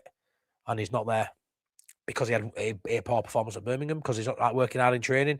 Couldn't give a shit about training. If he'd come on last night and put one in top bins, I'd have been happy with that. I know you've got to have standards. It's a bit of a foolish thing for me to say, but you get what I'm coming at. How bad has he been? Because I tell you what, I'd probably be a dickhead too if I wasn't getting picked. I'd probably be a bit of a twat. So, I don't know. It's hard, isn't it? He's doing well. I would suggest to keep everyone motivated, because there's, like I said, there's 2 or 3 there who don't get any minutes. So I'll keep them motivated and keep that cohesion and good feeling, which it looks like there is at Leeds. I mean, I saw Tanaka yesterday. He comes out for his first warm-up, jogs down line. Didn't acknowledge the fans at all. I noticed it. I watched him from getting out dugout. Usually they come out, long staff were clapping all the way down, and everyone made a point of it. Tanaka, and bearing in mind, they were all singing, "Ayo, ayo," nothing. Didn't acknowledge the fans at all. Head down, ran to corner for them, started doing stretches. Didn't acknowledge the fans when we were singing his name. So I don't know. I don't know. Is it just get me out of here now? I've had enough. He looks like someone who takes it to heart, does Tanaka as well, doesn't he? He looks like someone who really takes it to heart. Confidence player. And I think if you see him start at Norwich, I wouldn't be surprised if he has a poor game. I hope I'm wrong with that, but I wouldn't be surprised. Ampadu has been awesome this year. I agree, I think he's been class. Every team needs to play like him, breaks up play and starts that attacking game brilliant. I think he's been great this season. Absolutely superb. It were only 2 or 3 weeks ago. Everybody was saying he was superb. He's had 2 poorish games. And it's only highlighted really yesterday because he wouldn't give a penalty away. And I think it was a penalty, but I still think he was unlucky. For me, he hasn't got to bat it away like it's a game of volleyball. It's come to him there, and it's just a reaction. I think the first contact isn't a penalty. It's a follow-through. And I think if he doesn't give that penalty away, I don't think many people are talking about how poor he's been, if I'm honest. Sunderland don't hope other teams get beat to stay up. Well, you don't have to, Tommy, do you? You don't have to. But I tell you what, last season you were hoping teams got beat so you could get promoted, pal. Of course, you can't tell me you never thought that as a Sunderland fan last year, when you were, top 8 points clear, whatever it was, after about 8 games, and then you bottled it, got up through playoffs. But you can't tell me at any point as a football fan you've not been thinking, I hope they lose this week because it'll really benefit us. It is what it is, and you know what it is, Tommy. When Sunderland's, you're up now, but don't qualify for Europe, which you won't, and you end up just 10th, 9th, 12th. I think you end up probably 12th, 13th, and Leeds finish 15th. And there's 3 or 4 places between us maximum, and we start next season again on 0. So you have to enjoy your moments in life and in football. You enjoy last night, and so you should. But guess what? It's a new day today. It's in review mirror. FA Cup this weekend, back to Premier League weekend after. Enjoy your few days of that high you're riding, because that's what it's all about, moments in football. Can't wait to take my boy on Sunday. Hopefully I have a great moment with my son watching our hometown club get through to the quarter-final of the FA Cup. Moments, but then next day comes and you move on, don't you? So enjoy your moment, because at the end of the season, you'll be a Premier League team, Leeds will be a Premier League team, and it'll just be a 1-0 shithouse in the rearview mirror, pal. It's all it'll be. Just like when we beat you 2-1, outstanding, 2 Pascal Strauch headers. You couldn't give a shit about that now, could you? History. But the few days after, it'll stung. Then you move on pretty quickly. It's football. There's always another game around corner. But I'm still pissed. Give me a few more days. This team can compete against big teams, lower teams. It's always the same, Southie. Always the same. Championship. Seen it time and time again. Time and time again. Go beat Leicester, home and away. Fucking struggle to break down Preston at home. Struggle to go to QPR. And it's Farke. It's followed Farke around in his whole career. The bigger teams, it's easy to get up for. There's no surprise when Leeds play Chelsea and scum, and they're up for it. There's no surprise they worked their arse off against the City last week. No surprise. But then the games where they're sitting and they don't engage and they don't want to have a basketball match where they're not going to really, maraud into your half. They're not going to have masses of possession. We're struggling in those games. When Leeds have 60+% possession, you best believe we're struggling to win that game. Every time pretty much this season, I did a stat on it maybe a couple of months ago when we had more possession than the opposition, we'd lost the game. That was a stat after about 15, 16 games this season. Every game that we had more possession in, we lost the game of football. And some of these games were 65-35, Shocking. Possession without purpose, you may as well not have the ball. Want to see Buonanotte in the cup, terrible against Brum, but needs more minutes. Of course, I mean, if you don't play against Norwich in the cup, what we're saying is not kicking a ball the rest of the season. That's how it looks to me, Harrison. What we're point in bringing him in, you've got to give him an opportunity against Norwich. He's got to be in the match day squad. Got to be. I know it's a loan player, but he's still got wages. We're still paying wages. Probably still paid a bit of a loan fee. You can't just spend that money and bring someone in and occupy that space for no output. And they've seen something in him. You don't sign people, you don't see something in. So they know how good he is. 141 people watching, 89 likes. Smash us a like, please. Try and get to 100. That would be brilliant. Don't forget, we are still due a fluky win this season like Wolves v Liverpool. I haven't seen the highlights back, Paul. Was it a fluky win, though? Was it a fluky win? Or do you just mean would you like a win against one of the big boys? Evening, Matty, mate. How you doing, Brett? Not going to lie. Over the moon with the result. For the full build-up, I thought you'd win it. Yeah. You should be thrilled with the result, mate. I'd have been absolutely buzzing with it. It wasn't good football by you. You didn't deserve to win, but you don't care. Like I say, I can roll through every single decision in the game that I think. And let's be fair, you did get a penalty. Even that Darlow should have saved it with a poor penalty. Should have been sent off for getting his second yellow for jumping on the boards and celebrate with the fans as poor as that is. It's a yellow card. We should have had a penalty. Let's be fair. You'll agree with everything I say in terms of the poor officiating. We were inches away from scoring we rode on from free kick. It's offside, but inches away from winning game for me. But you should be pleased with it, mate. You came and you got a result. Who cares how you got it? It doesn't matter to you, does it? Now you're safe. Guaranteed safety. Ever since the Orville playoff final, I've known Farke's not the one. Farke, you're not the one. Easy is not happy again. Andy Story. Matty, would you be happy if we had Southgate? As if I just said that. And the next one was Southgate. I genuinely didn't even see Southgate next one. Baby, you're the one. Does Southgate turn you on? No, I wouldn't be happy at all. High profile manager. Probably had the most pressure any manager will ever have. Being England manager. West Ham corner. Oh, tipped over. Tipped over by Leno. Souček almost made it 1-0. West Ham. Come on, Fulham. Get your head on it, man. Good save by Leno. Tipped over bar. Might have been hitting bar anyway, but he had to save it. God for that. No, I wouldn't, mate. I wouldn't, Andy. I wouldn't want his... I know he's been management before at Villa many moons ago. I wouldn't want his first sort of jump back into full-time management at club level to be Leeds United. It's too much of a risky one for me. I think he's got credentials in terms of dealing with high-pressure moments and stuff in the game and being a Premier League manager. He's got pedigree there, being England manager. Like I said, there's no bigger job in world football, is there, other than Leeds' job, obviously. So there'll be pluses to him being someone's manager, but I'd rather not take the gamble. I think it would go hit bar, but it's a great save by Leno. Farke would do better, win, more support from the hierarchy. He's done well so far for me. Yes, Alfie, I'm happy where we are at the minute. I really am.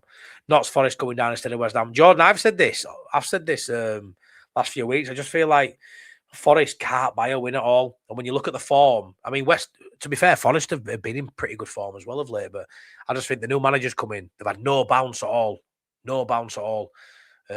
And West Ham have turned it on of late. So I could see them sort of switching positions.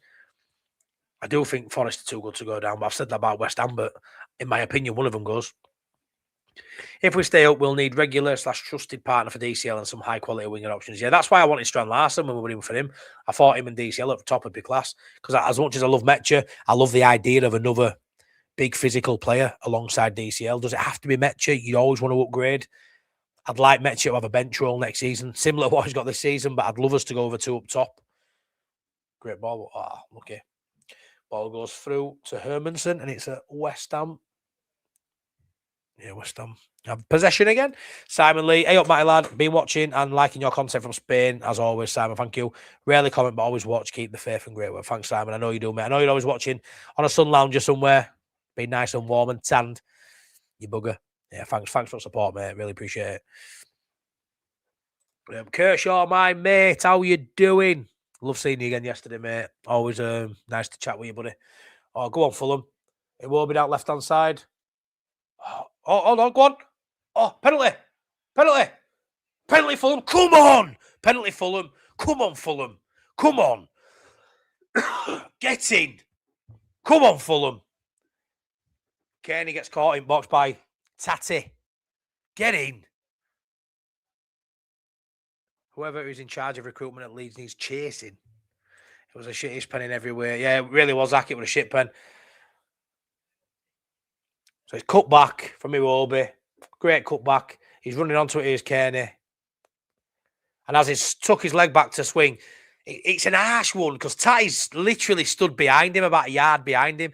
And as he raises his left foot back to shoot, he kicks Castellanos' leg. And it's a penalty, but it feels harsh because he's not actually. Oh, he's going to the screen for it now. VAR check. This might not be a penalty, you know. It feels harsh if that's a pen or that. Because he didn't actually engage with him. It sort of got in behind him and then he's raised his leg back to shoot and he's kicked his leg. Oh, God. Please just give it. Yeah, it's not a penalty, that. Not a penalty, that. Fuck. The West of Ireland is weeping, Amoti here. Should have been saved, it should.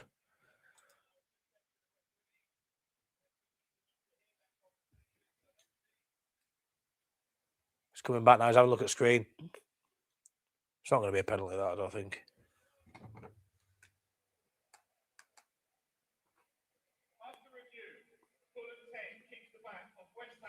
No pen.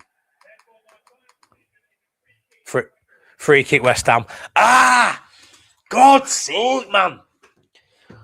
VAR. Will you just piss off now? It shouldn't have been a penalty, but... Oh, frick's sake. They need to play a strong line-up being Norwich. Never mind these bench players. Bring them on and we are winning comfortably. Yeah, I mean, the Norwich game, mate, I kind of think these bench players probably need to play because I think there needs to be more than bench players from now to the end of the season, to be honest. It's getting to that point now where I do think, you know, there's going to be games where Willie Nonton needs to come on, Dan James needs to come on, Pido, Buonanotte. We need to use these players. So for me, they've got to play. I mean, that ain't even a week. It's only a week inside because Farke has made it appear a week inside because Nonto, you know, James and Piro, etc., Tanaka don't play. But they ain't weak to play Norwich. They're just unfavoured. But I do think we need them between now and end of the season. So I'd like to see him play and get some sort of form and some minutes in the legs. But yeah, I mean, I do think as the competition goes on, you do favour keeping a strong side out there. But what's a strong side? Because I thought Nonto looked pretty strong yesterday. I think he deserves a start. You know, is Gruev better than Tanaka? No, but he's playing more. So it's going to be really interesting to see who he picks. In net, I'd expect Perry to play in net. And obviously, I'll do a preview as week goes on and we'll speak about Late Night Leeds on Friday as well. So we'll get into it then. But yeah, lineup-wise, it's going to be very interesting. Matty Wolves v Liverpool, go look at the stats. Really, mate, 0.44 XG. I love games like, honestly, mental, innit, that? 4 shots v 19, mental. West Ham free kick. Somerville is fouled by Jimenez. I do agree with what you're saying, Matty. As the same note, we have had our fair share of bad decisions this season, as recent as the last game. The problem is how do you solve? Yeah, the refs, the VAR, it is what it is, isn't it? You've literally got human error attached to that. It comes down to a human still making a decision.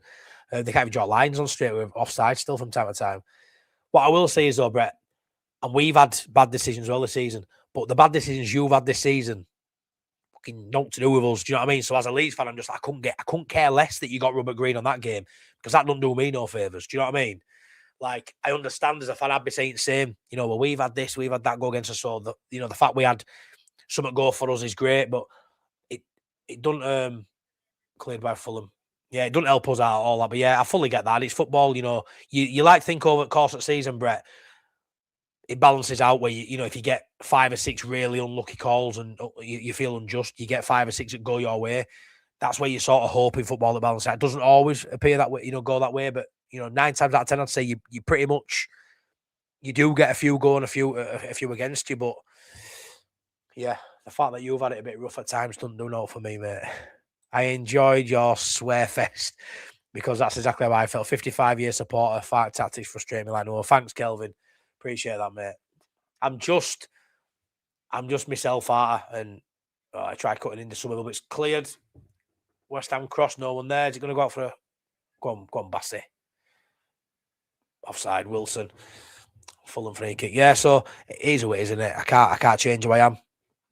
I know it's not for everyone, but yeah, I appreciate that you didn't mind it anyway. Come on, lads, let's get behind Leeds. The last few games. West Ham are crap and are going down no matter what, says Easy. Well, no matter what, I tell you what, if they win every game from now to end of season, Easy, they're not going down, pal. So there is a what. If Leeds manage to stay up, do you want to keep Farke? Connor, I can't call it, mate. It depends how we stay up. If we finish a point above West Ham and stay up, no. If we finish in 17th, a point clear. If we have to beat West Ham to stay up and we win, no. If we survive by 6 points, 5 points, 8 points, and have a decent run to end the season, yes, potentially. It all depends on how we stay up for me. What's the score? It's 0-0, mate. 0-0. 78 RPM, save it. How you doing, my mate? We were shit. Sunderland was shit. The ref was shit. The match was shit. We lost. It happens. We move on. And stuff looking at it. Tick. Yeah. What is it on? Yeah, TNT 5. Okay, honestly, Mike. Always there, aren't you? Always there. What did VAR say after the game on the pen you didn't get? That it wasn't a clear and obvious error. That VAR reviewed it. And basically, they didn't think it was that much. West Ham down that left-hand side, great ball in. Oh, headed out by Fulham. They didn't think it was that much of an error. They don't think that basically the ref got it that wrong to intervene. I genuinely don't get it. Oh, West Ham, Bowen turns. Oh, what a save. What a save by Leno. My God, I thought that was a goal.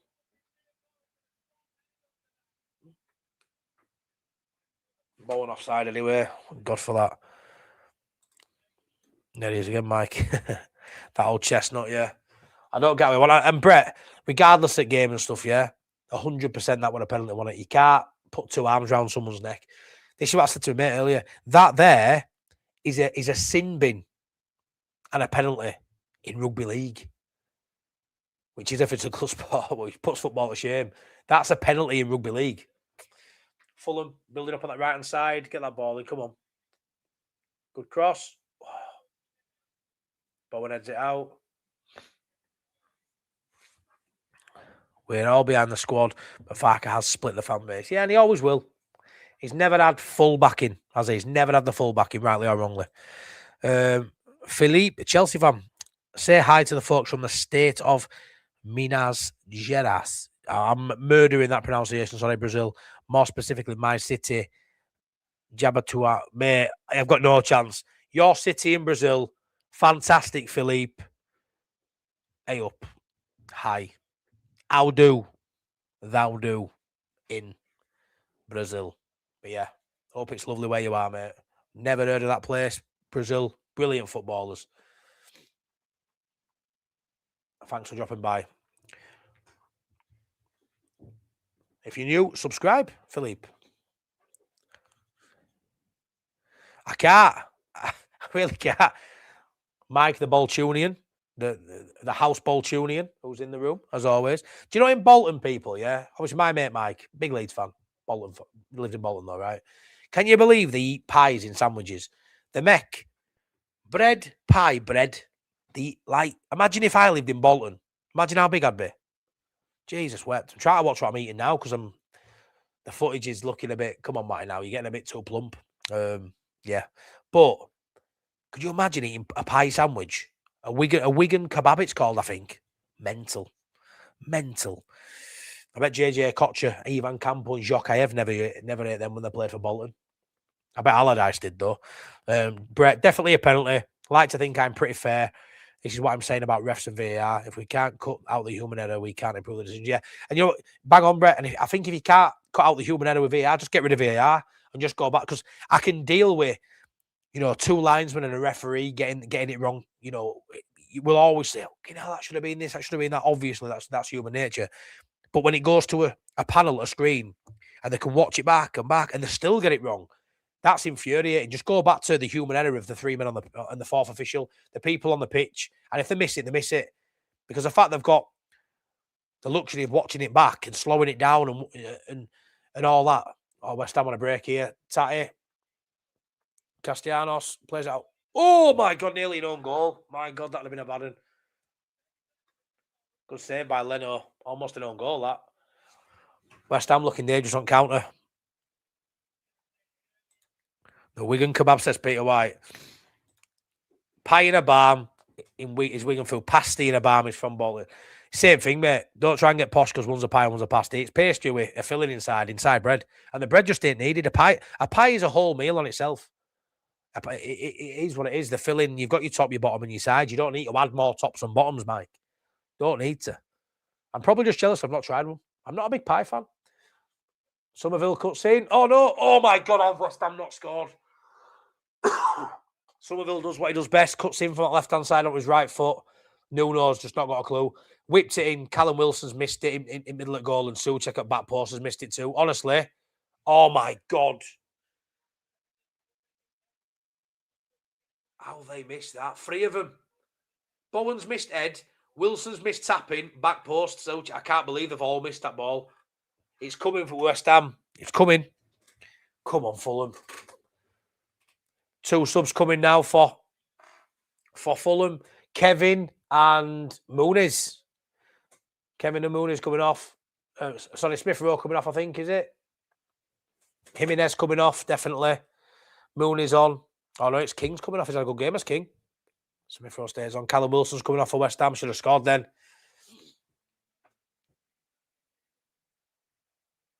Wow. Cobb and chips.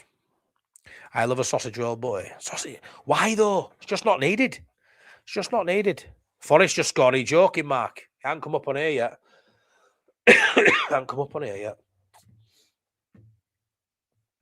Oh, no, where's the Forest? He won all in Forest game, seriously. He's actually won all.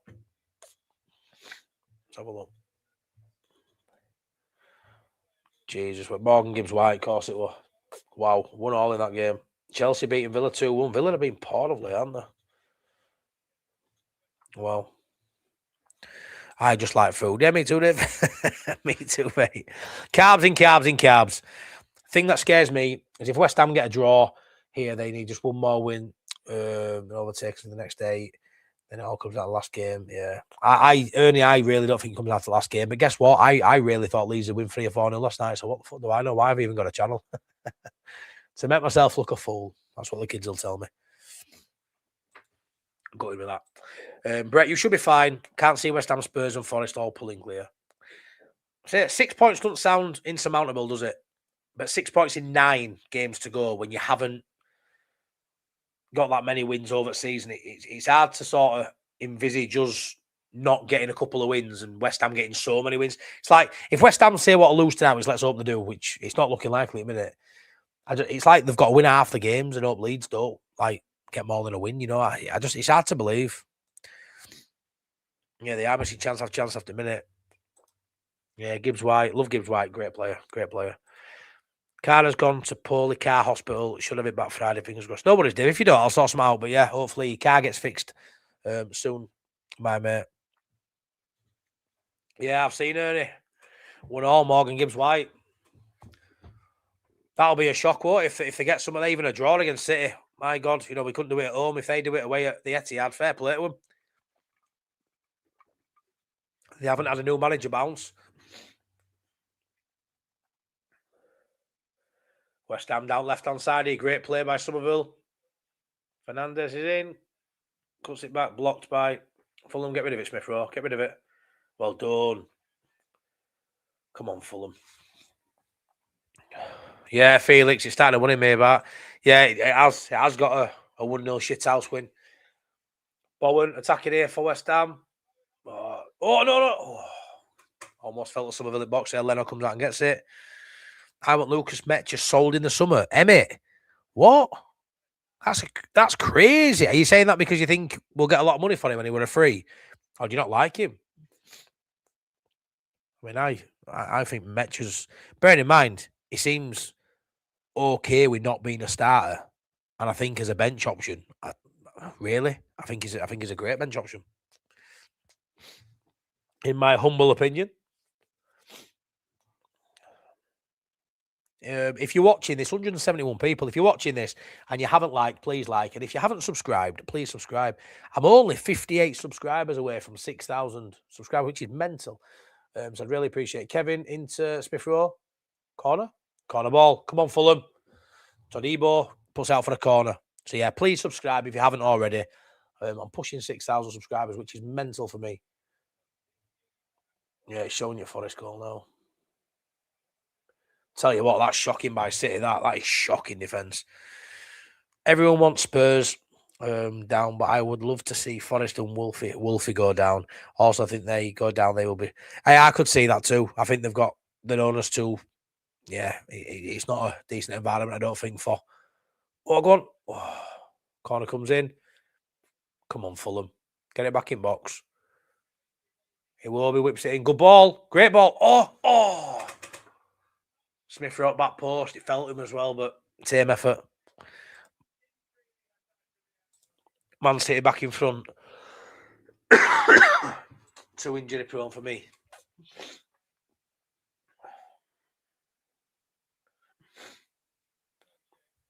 So check it back for West Ham. It will be. Mateus Fernandez plays it long. Ball in behind. Bowen attacking. Leno. Get rid of it. What are you doing, Leno? What? Somerville's got ball. Oh, someone's scored. Somerville score for West Ham. What is Leno doing? All of a sudden, I'm fucking shitting it. Oh, shit. Shit. Somerville. Had to be you as well, Somerville. Had to be. Could Somerville relegate Leeds? Oh, my word. Leno's come out of his box in no man's land. They've nicked it off him. Passed it to Somerville and he's put it. Great finish by Somerville. Oh, no. Ball up at top. Leno. I don't know what Leno and Bassi. Is it Bassi are doing there? Somerville, edge area, kills it round into an empty net. Great finish. What are they doing there, honestly? Leno, man, what the fuck was that? Easiest goal Somerville will score there. Pass it into an empty net. Nice bit of skill, to be fair, get past defender. Great finish. My God.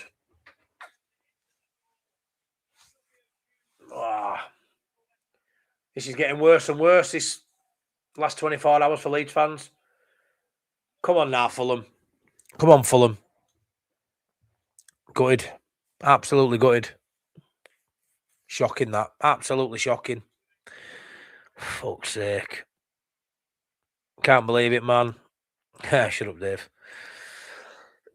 Man City back in front 2-1. Don't care now. Don't care. Hey up, lads. Come on, Fulham. Yeah. Not looking good now. Not looking good at all, this. 24 minutes left. Come on, Fulham. Pull one out of the bag. Even a draw now. Ah! Shit. The collapse has begun, says Jamie. Evening, Matty.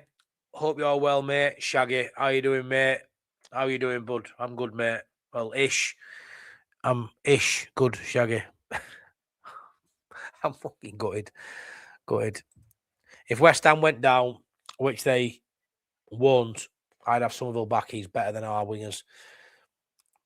He's showing it a minute, innit? Showing it a minute. I've never massively thought of him as a Premier League player. And up until about 5 or 6 weeks ago, I still didn't. But the last month or two, he's come on loads, hasn't he? He's now a constant threat. Look at that. West Ham now have jumped. West Ham are now out of relegation. Oh, that's wild, isn't it? That's wild. And now we're only 4 points clear of Forest. Wow. Wow. West Ham are getting results, man. There's still a long way to go in this game. Fulham have a big say in this still, but West Ham now look like they've got that fight. They really do. As it stands, yeah, the 17th. I'm not surprised. Fuck it up every time. People can blame refs all day, all they want. But it's up to us to take our chances, and we simply don't.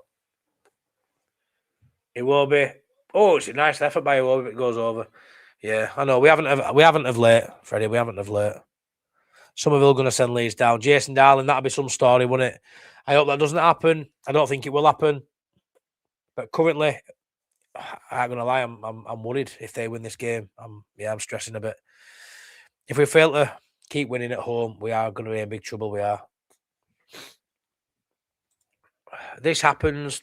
This hasn't happened because other teams are winning. It's us draw. Yeah, of course, it's the amount of draws we've had has really let us down. Really let us down. So we've had a couple of draws and then a loss, and we thought, unbeaten there for a couple tough fixtures, but not winning. Drawing 2 and losing 1, you might as well lose 2 and win 1.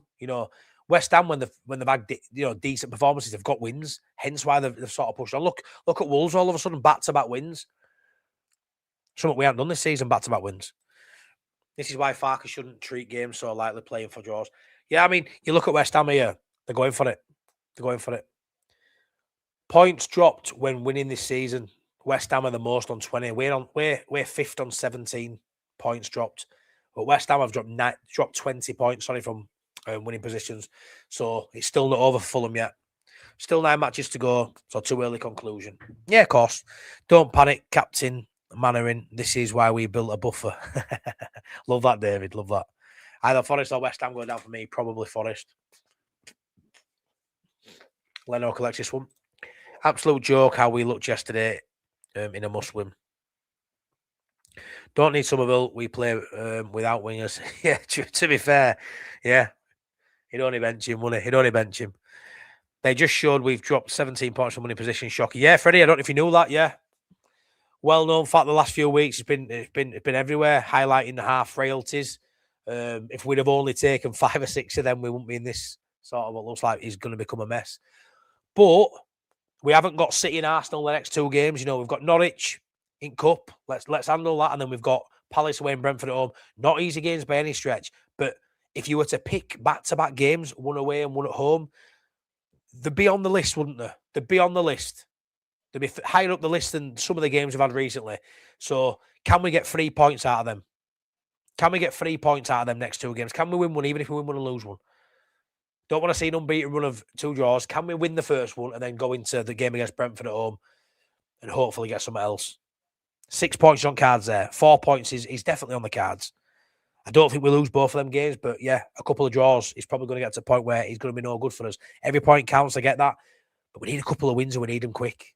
Just to sort of settle the nerves, because at the minute, if this ends 1-0 to West Ham, if they win this game, yeah, I'm going to be nervous because it's 3 points to West Ham, but more importantly, it'll be 4 to Forest as it stands if Forest do lose at City.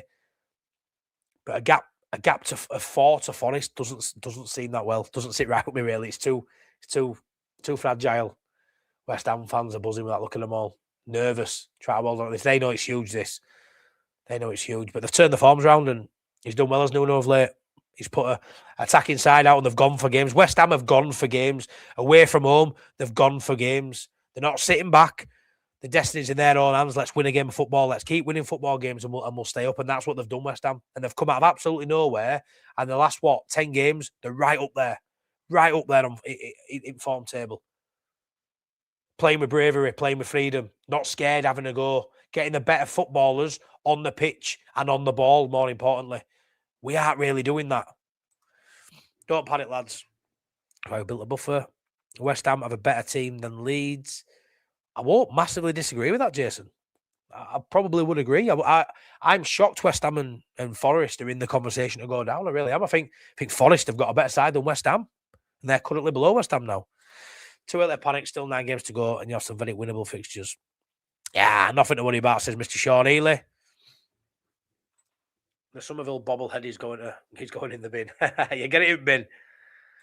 The 3 down will be Wolves, Spurs, West Ham, Leeds will be okay. I appreciate that, Dave, but yeah, I'm not as confident now as I was before. I thought we were going 9 points clear yesterday before West Ham played today, and now we're 3 points in front of West Ham. Both of these sides have really gone for it. Freddie, they have. You can see it. They both had a go. I don't see our energy levels at the moment. I think we've had energy levels in a lot of games for 60, 70 minutes. I think they were on the floor yesterday. That's what happens back-to-back games, not making a change. Crazy. And most people keep the same lineup, when you win a game.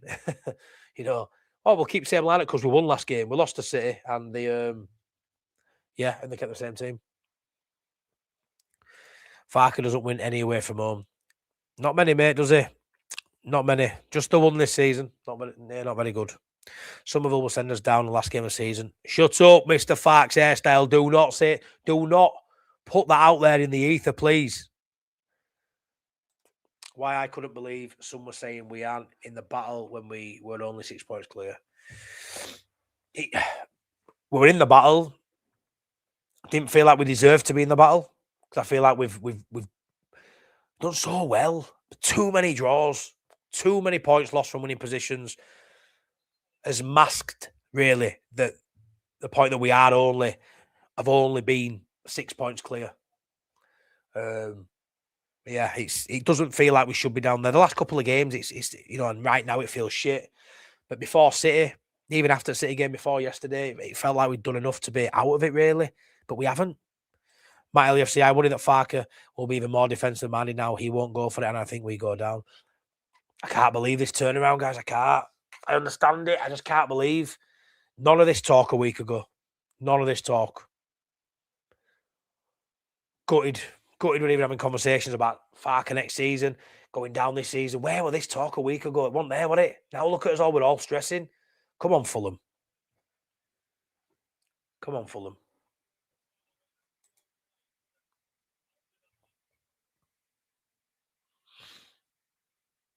John says, is a penalty for City.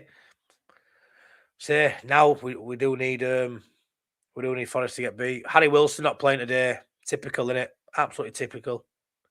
Let's ditch the cup run now. Keep eyes on the prize. Nah, David. Could you imagine the negativity and the squad if we get beat by Norwich on top of it? 3 home games in a row. Can't get beat by Norwich at weekend, mate. It's imperative. Whether you want to stay in cup or not, it's imperative we beat Norwich at weekend. It's an important game for morale, confidence, the fan base. Fernandez hits it wide. Can't lose 3 games in a row and not to a championship side. We can't. Cannot happen.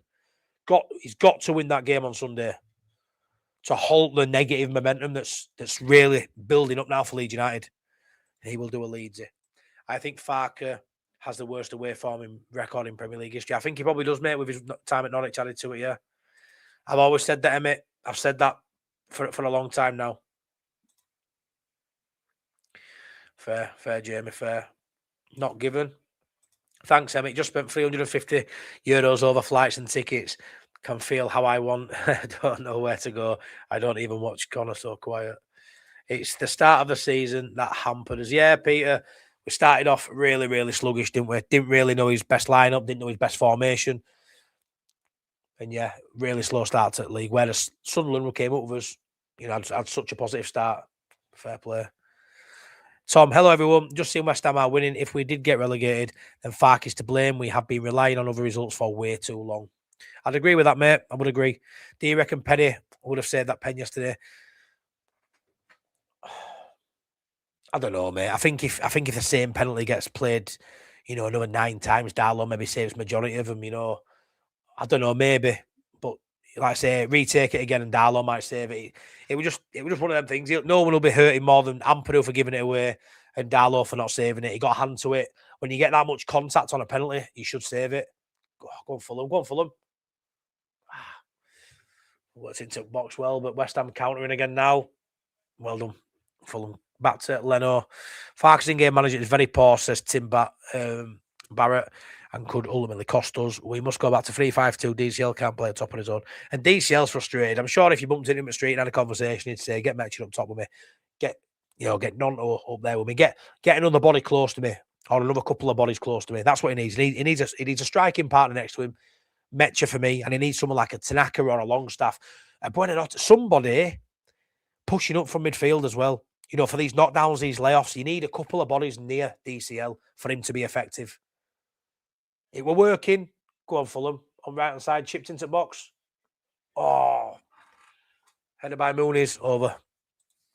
Can't win away when you're struggling to score at home. That's a big issue. And thing is, Tom, it's only just crept in that at home. It's only just crept in. Back-to-back games with no goals. Outside them, 3 against Forest. You know, it's only just crept in. What's he saying?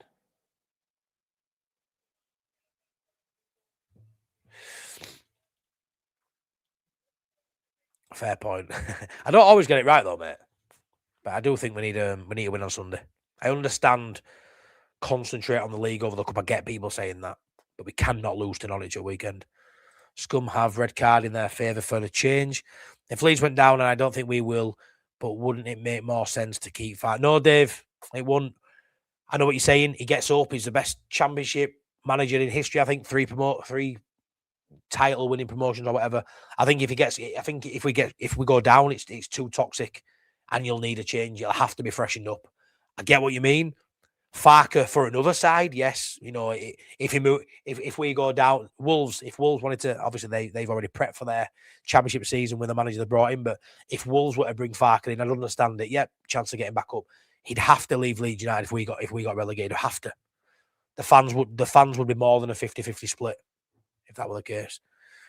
Sunderland fan, no way Leeds go down, miles better than the bottom 4. Thanks, Will, appreciate that, mate. But as of right now, we've only got a 4-point gap between us and Forest. But we still have an easy-ish. We have the easier run, if that makes sense. More favourable run, but we should have put away, a weakened Sunderland side and we couldn't. So maybe it stands for no. We actually play better against the stronger sides by the look of it. No, it's all right, mate. I wouldn't have started reading it if I'd have read it properly, though. I started reading it. I was like, yep, I shouldn't have read this one out. It's fine, Sean. No bother, mate. We're getting dragged into it thanks to our manager. Yep, the manager is getting pelters now, and I think he should be. Good ball by Fulham. Nice. Throwing to Fulham on the left-hand side. Oh, no, man. You're joking me. Forest level. Forest 2-2. Oh, 10 minutes to go, and we are now currently only 3 points ahead of Forest and West Ham. Absolute shit show. It's getting worse. Tell you what, chat. I'm expecting at some point one of you to pop up and tell me City are losing 3-2. 2-2 goal for Forest. We are honestly both away from home. We can't put away a poor Sunderland side at home. West Ham on the counter here. Get rid of it. Diouf on left-hand side, cuts it back. Somerville, Egeria back out to Diouf. Dangerous. Oh, good save by Leno. Get rid of it, Fulham. Offside. Would you take Lee Boyd? No, I wouldn't, Freddie. Not in Premier League, no. Got to laugh. These games couldn't have gone much worse. They could, mate. Forest could get a winner yet. Don't panic. Hey up, boss Nas. I'm panicking, mate. I'm panicking. I tell you what, I want to beat Norwich. I want a cup run, but I just wish the cup run were, Norwich were next week. I really wanted it to be Premier League fixture this weekend, just to sort. I know we probably need a break from it, but the thought of having a break from Premier League for a week now and a week and a half now, and there's only been 3 points clear. Oh man, late night Leeds is going to be bad on Friday, isn't it? Late night Leeds is going to be bad on Friday. I knew Farke would cost us big time. What did I say, Paul? You're a positive fan. Jamie, stop it. Michael Evans, coward. Farke sending us down. This is, my God, how toxic has it turned? How toxic has it turned? 2 subs coming up. Sessignon and who's this one coming on? 252 people in chat. Crazy. I don't even get this all the time for Leeds stuff. So thank you so much. Please, sorry, I've got a cough. Please smash us a like on the video. Please subscribe if you're new here. I'm currently 55 subs away from 6,000, which would be crazy. Hopefully I get that this week. It'd be crazy. But yeah, please smash me a subscribe on if you haven't already. Come on. We bottled it yesterday. We did, Jamie. We did. Matt says, we knew this would happen. We will be in the relegation zone the next 2 games. We're on the slide, trust me. Oh, this is shite, man. I hate negativity. But you're right. Just seeing Forest go back now. What a goal as well. What a goal. Anderson, won it, Elliot Anderson. And this is why when you look at the quality they've got in the side, Elliot Anderson, Morgan Gibbs-White, we ain't got that quality. We ain't got that level of quality. Watching West Ham playing well, tactically astute, looking good to go down, Leeds, poor. If it looks like this game week has been absolute disaster, yeah. You know, it is, Phil, it's how many game weeks has gone our way when we haven't done our side at bargain. We've got lucky on quite a few occasions. It was going to run out at some point, wasn't it? It was going to run out at some point. I didn't think it'd be this week. Away at Fulham, away at City. Tottenham will probably win tomorrow. Farke's negative tactics costing Leeds. Corner for Fulham. Oh, headed over. Fulham aren't scoring in this. Could play till the end of tomorrow night. They're not going to score. Nige, we're not getting dragged back into Nige. We're back in it, aren't we? We're back in it now. We're 3 points clear. That's it. We're 3 points clear at relegation. With a game swing. I know we've got a slightly better goal difference, but it's a game swing now. We are literally in two games' time. We could be in relegation zone. Where the fuck has this come from? Where does this come from? How has this happened? I cannot believe it. Genuinely thought I'd be walking out of Ellen Road to 9 points clear. Fucking criminal. Absolutely criminal. And his goal difference is way better. But in 2 games' time, it might not matter. It might not matter. It might not matter. No matter the results tonight, it's still in our hands. No, skip it. It's still in our hands. It is. But momentum's massive. Momentum is massive. And all of a sudden, Leeds are under pressure. We're under pressure to go to London next week and get a result. Have to go get a result.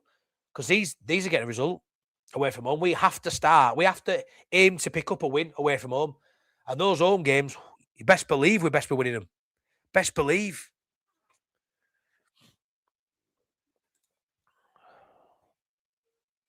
Who in their right mind under the lights at Ellen Road puts a defensive lineup out? Honestly, I want him gone now. You can't sack him now, Paul. You can't be sacking Farke now. You can't be sacking Farke now for me. No, absolutely no chance. I don't think any. How many people want Farke sacked now? Seriously, let me know in chat. Would you sack him now? What a risk that'd be. I don't think it's at that level yet, mate. Nowhere near for me. Nowhere near.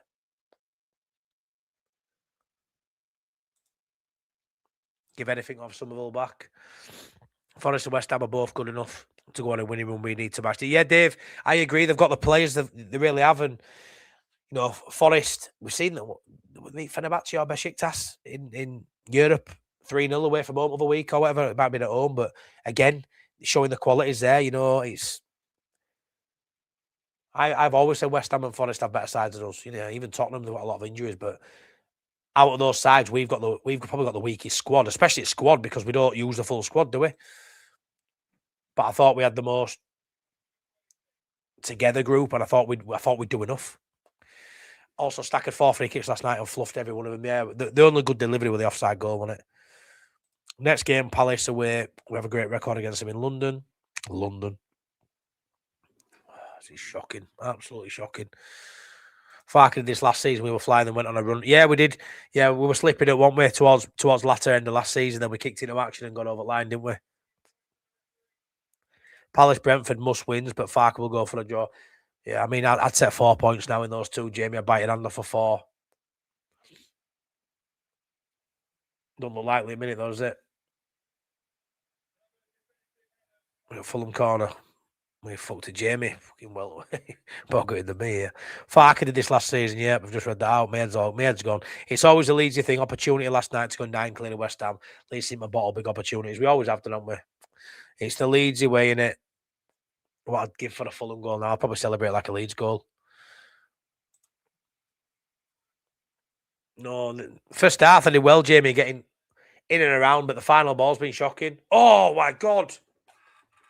What a save that is. Castagna's just hit an absolute class shot. What a save by Hermansen there. Oh my God, as if that's not gone in. What a save No, you can't, John. You can't sack him now. It'd be mental to sack him now. What a save from Castagna's shot that was. I can't believe that I'm going in. He hits it on volley, just not quite in corner. It's a nice distance for him to save it, to be fair. It wasn't as good on reflection, but he hit it well. We're not going down. We're not going to sack Farke until the end of the season. No, we're not easy. Of course we're not. If we stay up, you would change manager in the summer. Would you? It depends how we end season, Skip. If we win 4 of his next 9 games, 5 of his next 9 games, it ends on a positive note. Maybe not.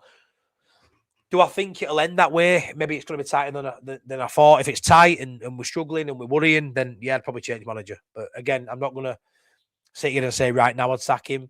I do think to push up the league, we need another manager. I don't know how far Farke can take us. Maybe this is as far as he can take us. Maybe this is his ceiling, 15th, 16th. Who knows? Maybe even get relegated. But I personally think at this point we probably will change him. If I'm honest. Go on, Robinson. Great knock. Great knock. Go on. Oh, they're calling for an handball here at Fulham. They're calling for a penalty, but I don't think they're getting one. No.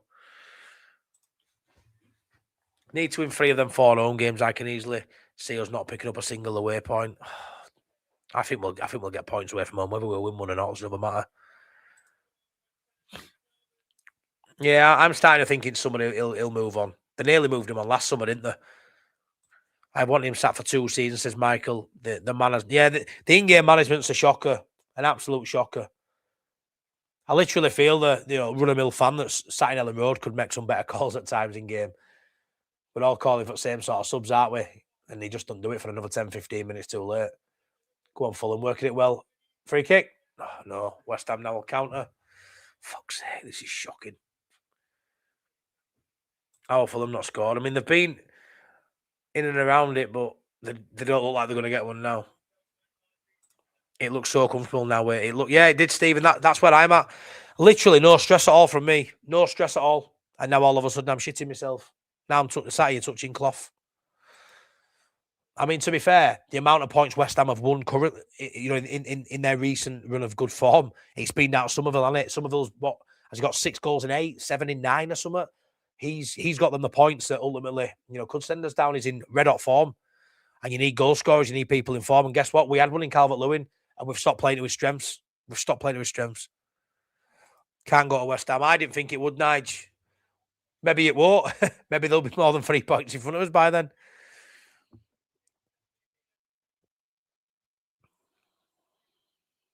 Who fancy West Ham Leeds last game of the season? Confidence is low. No, I don't. I really don't. Into final 6 minutes of injury time. Shocking this. Can there be a late goal in one at games? Will there be a late goal in one at games? I can see us needing 40 points. We will stay up, says John.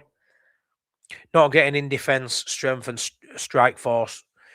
Strength in January has taken its toll.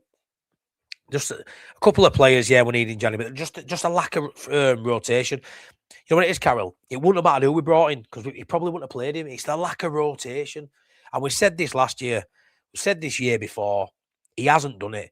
There were times that first year he could have rested Somerville and played Jayden Anthony. When it was Saturday, Tuesday, he could have played Jayden Anthony at home against Preston. That could have happened and we could have still won that game, which would have meant come end of the season, when you get into Wembley, you've got Somerville fit and firing like he is now towards the end of the season, as opposed to limping off at line. Everyone said his head's turned, he wants to move. Maybe he was just fucking knackered because he would always played. Always played. Jayden Anthony could have filled in for him. It's happened since Farke's been here. He doesn't trust the squad. Simple. So you are playing a Premier League season or a Championship season last year with 14 players. At best. 14 players. That's all. Literally, you're starting 11 and 3 off at bench. That's pretty much your squad. When you look at the better squads, the Premier League sides that are established, you've got a 25-man squad for a reason. Fucking use it, You might have a couple of kids on there, who are pushing and in there for an experience, but you want to be using 20, 21, 22 members of your squad quite regular. And we don't. We literally use 14 players, 15 players. Can't do it.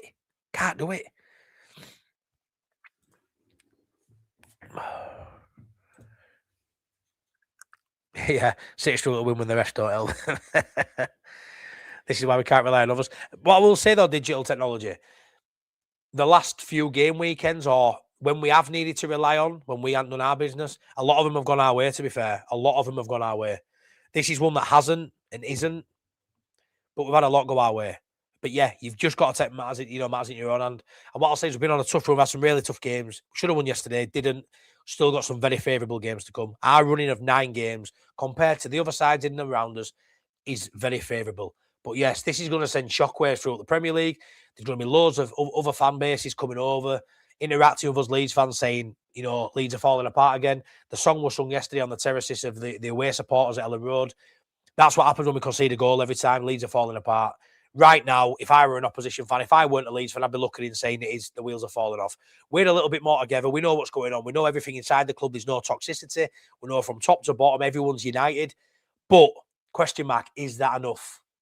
We hope so. Is it enough? Going in the last game, I've got West Ham on 38 and us on 40 and Forest on 41. Jesus Christ. Scary times. Bring a manager for the last 9 games, we'll be fine. Get Tanaka on the pitch, that's it. Farke is a bluffer and he's been found, I don't know if he found wanting. Sometimes having the easier run it's harder, especially for teams. Yeah, I mean, there's no, I mean, I don't gamble. But it's that time of year where you can't really, put a bet on, put an accumulator. You have no idea who the bet, thought Wolves will win yesterday because like Liverpool aren't going to win title. They try to get top 4 and all that, but you look at Wolves and think they've got more to play for, they've got more to fight for. I know they're down and out, or you look at it and go, they're down and out, even though I've seen a few Wolves fans saying, actually, who knows? I don't think that happens, but you've got no pressure there. If you think, right, to play with freedom, they go beat Liverpool 2-1.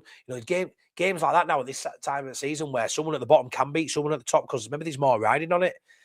It always seems someone will get man at match. It always seems to be someone else that does it though, never us. We never seem to get that big scalp. Yeah, fucking gutted. I didn't expect this. I did not expect this. I honestly thought we'd beat Sunderland and I thought West Ham would lose to Fulham. And I thought we'd be 9 points clear and everyone would be in such a good mood. And it's turned exactly the opposite way around. Are you joking me? Are you joking me? Forest got a penalty?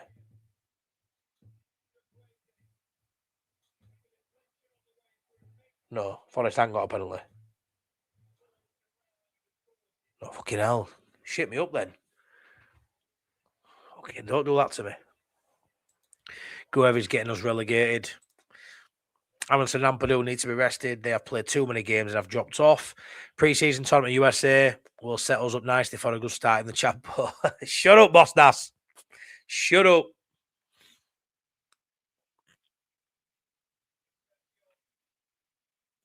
I'm still maintaining we'll be okay. We have Wolves and Burnley at home. Win those. Come on, Fulham. It takes us to 37. We're at 3 points from the 7-game show. That's where I'm at. That's where I'm at. I think they're the 2 you win. And then, like you say, can you get 3 points from the other 7 games? Surely that happens. Or are we going to be in a state like West Ham all them years ago where they went down on 42? Because I tell you what, it's all like us looking at 40. Could you see West Ham getting, another 12 points, 13 points from their games? Yeah, you could. You could, really could. I'm going out with laugh or cry here. Leeds are well in the shit, says Chris. Could only see Leeds getting relegated now, sorry to say. Jason, Haaland diving for the penalty. He's doing everything well, Leeds. The match needs to start. He does.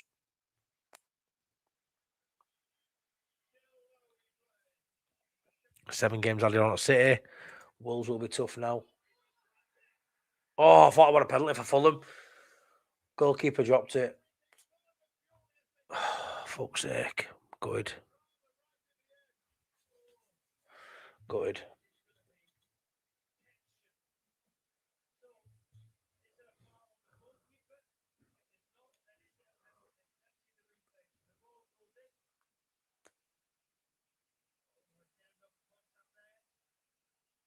He got ball, didn't he? He got ball. Yeah, I thought there were a penalty then for Fulham, but no. That's us done, innit? Shame there's not more Leeds fans here. Embarrassing. People seem happy we've lost a couple and are back on the near 3-season agenda. I reckon some of you want relegation to say I told you so, says 78 RPM saviour. Oh, that's fighting talk, mate. Fighting talk. Pressure's on now. I honestly thought we were safe. I thought we were as well. Obviously not safe on 31. You had to get more points. But I didn't think we'd be in this dogfight, which we are evidently in now. And Farke's squad rotation, lack of in-game management now is all at sea. And yeah. Has Buonanotte gone back to Brighton because there is no point in him staying at Leeds? Tim, let's hope there is a point in him staying at Leeds. Let's hope he has a role to play because everybody needs. It's all. This is what I mean. It's all like Daniel Farke saying, you know, the kit man, the burger man outside in the burger van needs to be dialed in. Get your best players on pitch. Let them be dialed in. Get them on the pitch. Everyone thought West Ham would get point max tonight, and Forest get beat. West Ham have won. Yeah. I'm not counting anything. No, I know. Can't believe this. It's criminal that Buonanotte wasn't on the bench. I know he was poor at Birmingham. He was so poor, David, but does that mean he shouldn't kick a ball the rest of the season? I think that's harsh. Loads of them were poor in that game. We need playmakers. We need lock pickers. We need someone who can unlock a defence when we're sat with a low block. You're not going to get that with a defensive side. You're not going to get that with Ampadu, Stack, and Gruev in midfield. You're not going to get that from that. You're not. And Aronson and DCL up top. Where's the flair? Where's the opportunity there to get the ball into someone who's tricky enough and good enough to beat a man and beat that press? There's nobody. Looking at that lineup yesterday, who's press resistant in that when we get in press? Who can beat a man? Who can spin a man and take a man on? No one.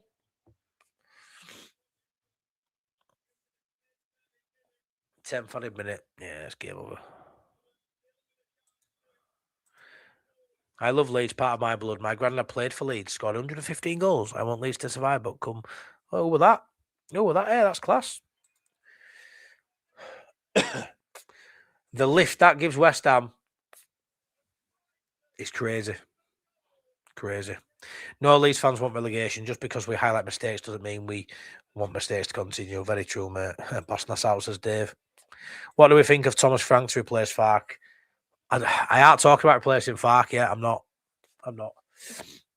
Not for me. End of season, it's a massive potential to replace Farke. Right now, it's not happening. We will not beat Burnley. We have scored a goal again. We haven't scored a goal against them the last 3 times we played. And Jamie, you've got to believe that though. You've got to believe we can beat Burnley at home.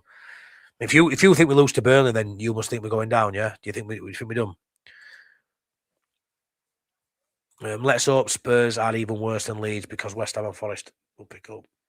Yeah, Spurs play tomorrow, don't they? Fuming, says Sly. I didn't envisage this happening. I really did. I thought we'd be 9 points clear this time tonight. I think we stay up, but it's going to be stressful. Our son played well yesterday. 1 shot on goal, which was a penalty.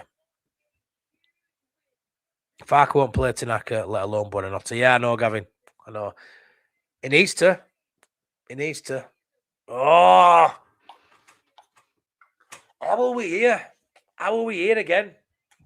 How are we here again? How? In Somerville, honestly. Fuck off, man. Somerville, you absolute tool. We didn't think it would, but it could go down the last game at West Ham. If we're lucky at this point. If we're lucky. Can't believe it. I can't believe we're 3 points. I cannot believe it.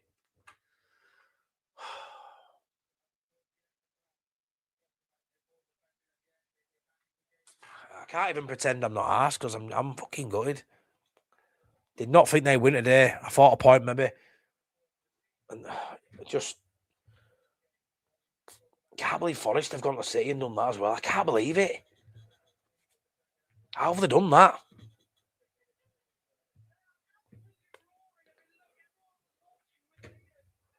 Can't watch you celebrate. Let's try and see if I can get into the City game on.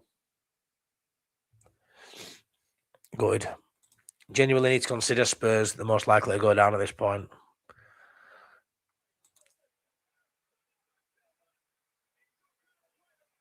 Oh my God, how City not scored that?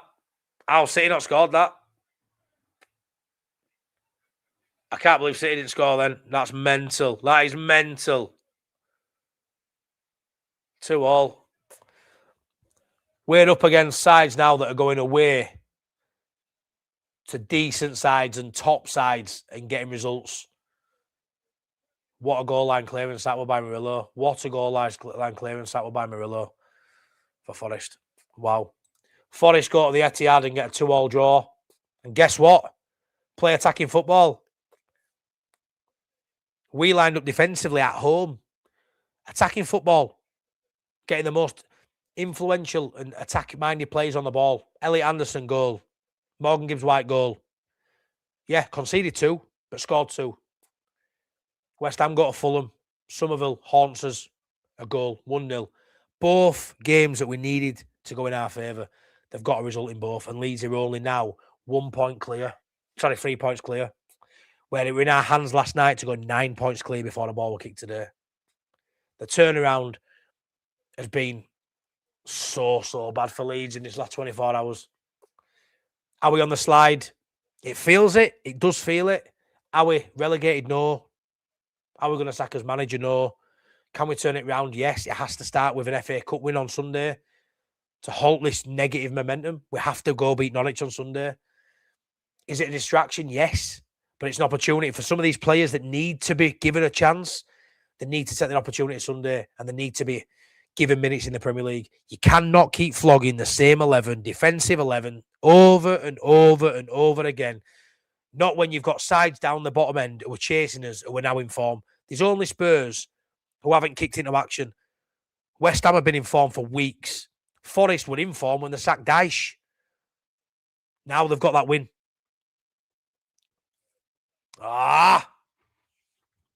Owners should have gone all out. Forest cheated.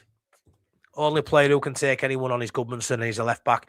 We are poor at the moment. Yes, Speedy, I agree with that. We're in trouble now. Farke needs to go at the end of the season, whatever happens. The glory years. Good. I just didn't see this happening. I'm just shocked. Never thought 40 was going to do it. We need 4 wins and a draw. It's mad now. Now we're talking about getting more than 40 mark. Getting more than the 40 mark. Crazy. Where are your goals coming from? At the minute, you know what it is, John? When we're in form and we're playing well, everywhere, we've had goals from midfield, corners, free kicks, as fullbacks get forward, Biol's scored an header, Strouk's dangerous, DCL's got, 10 goals, Mexico. When we're playing well, we score goals. Take these last 2 out of the equation, 3 against Forest, 2 away at Chelsea. We score goals. The last 2 games, we haven't scored. The problem is, Farke has reverted back to a negative defensive lineup, whether we're home or away, and whether it's a world-class side or a side we should be beating, who've got, a fair few players missing. That's the difference. There has to be a different side. There has to be horses for courses. The defensive lineup, I got it against City. I got it. There's something in what Forest have done tonight. Go play expansive football. Have a go. Because guess what? You can sit back and get beat anyway. That's what happened for us. But yesterday for Leeds United, fell below our standards at home. The effort, the hunger at home, under the lights, the famous lights that were being ribbed about all day. So famous that you couldn't beat a depleted Sunderland side. That fell below our standards yesterday. And that's at Farke's door. He has to find a way to use the squad, more than 11 players, to get a result week after week after week to keep in this division. And yesterday, Farke failed us. The boys were out on the feet. They didn't perform well, but they were out on the feet. You can't keep flogging the same horse all the time and expecting just keep rolling them out and getting results. It's not going to happen. And we've hit a wall now. So we have to win on Sunday. And then we have to move forward in the Premier League with some rotation, with some attacking impotence. You've got to get, for me, you've got to get Nonto in that side. He looked great off the bench. You've got to get Tanaka or Longstaff in for Gruev. Gruev has to come out. He has to be the player that comes on for you to see a game out. Biol has to get back in that side because he's a threat, a defensive threat in their box when it comes to corners, throw-ins. He's our first contact from every Ampadu throw-in. When he's not playing, we may as well take a long throw-in. Ampadu just played out line. There's no point. 3 points in it now. I'm gobsmacked. I cannot believe where we are right now. I cannot believe where we are. Just game over 2-0. Yeah. Yep, they did. That's how quick things can change. I know, Richard. I know. Obviously, I know. I just didn't expect it. I expected last night 9 points clear, and both of them to lose today. Who envisaged what happened last night and then West Ham to beat Fulham? Who thought Forest to go get a point to say? No one. At this moment, we have to pray Okafor comes back and DJ finds some form and speed. DJ needs minutes. He needs minutes. Good night, pal. Cheers, Mark. Take care, man. I miss Somerville. Fair play to West Ham. At least they are fighting. That's what I'll say. The turmoil at Forest with an owner, the turmoil at West Ham, I tell you what, take away that turmoil, take away that toxicity that's been there all season. I didn't see none of that today. And we were hopeful that West Ham, as bad as it's been off the field, we're going to drag them, drag them down and relegate them. And that's where they've been all season. Looks like they're fighting for the shirt. Looks like they're fighting for the manager. The fans, look, it's changed. It's changed at West Ham. It's changed at West Ham, and results do that. And they've had results in the last month or two. Horrendous game week for Leeds. And Spurs against Palace, I'll say it now. Spurs will win tomorrow. Leeds in massive trouble. How City didn't score at the end is wild. Yeah. Yep, at the empty had. Maybe this will wake the idiots up. God, I'm stressed now. Sean, that's how I feel. Sean McCormack, that's how I feel. I'm stressed now as well. How much Somerville worth now? I don't know. Probably the same as he was then, to be fair, Gavin. I don't think he's... What, he was selling for 40? I don't think he's worth 60 now. He's probably still worth what they bought him for, in my opinion, anyway. Brentford and City at home for West Ham next. Back-to-back home games. Brentford and Man City. You won't rule out them getting at least 3 points then, at least 3. Might maybe get more than that. We can also blame recruitment team. No players again in January. Is that recruitment team's fault, though? Is it? Or is it the owners saying they're not spending? Not sure. I know Farke wanted more, that's for sure. 5 goals in his last 6, says Peter. For Somerville, he's in form, isn't he? Let's all make an agreement that Spurs go down. I think Spurs win tomorrow. Never mind, City, Leeds are in trouble. Yeah, Boland, we are. I just can't understand why Farke keeps going defensive when we simply defend for 90 minutes. We have to start attacking, as it's our best form of defence. It's something I use all the time, that saying.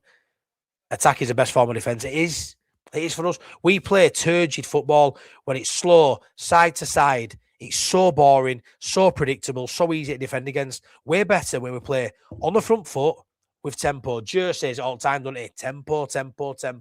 We need to play with tempo. When we don't, we are the easiest team to defend against.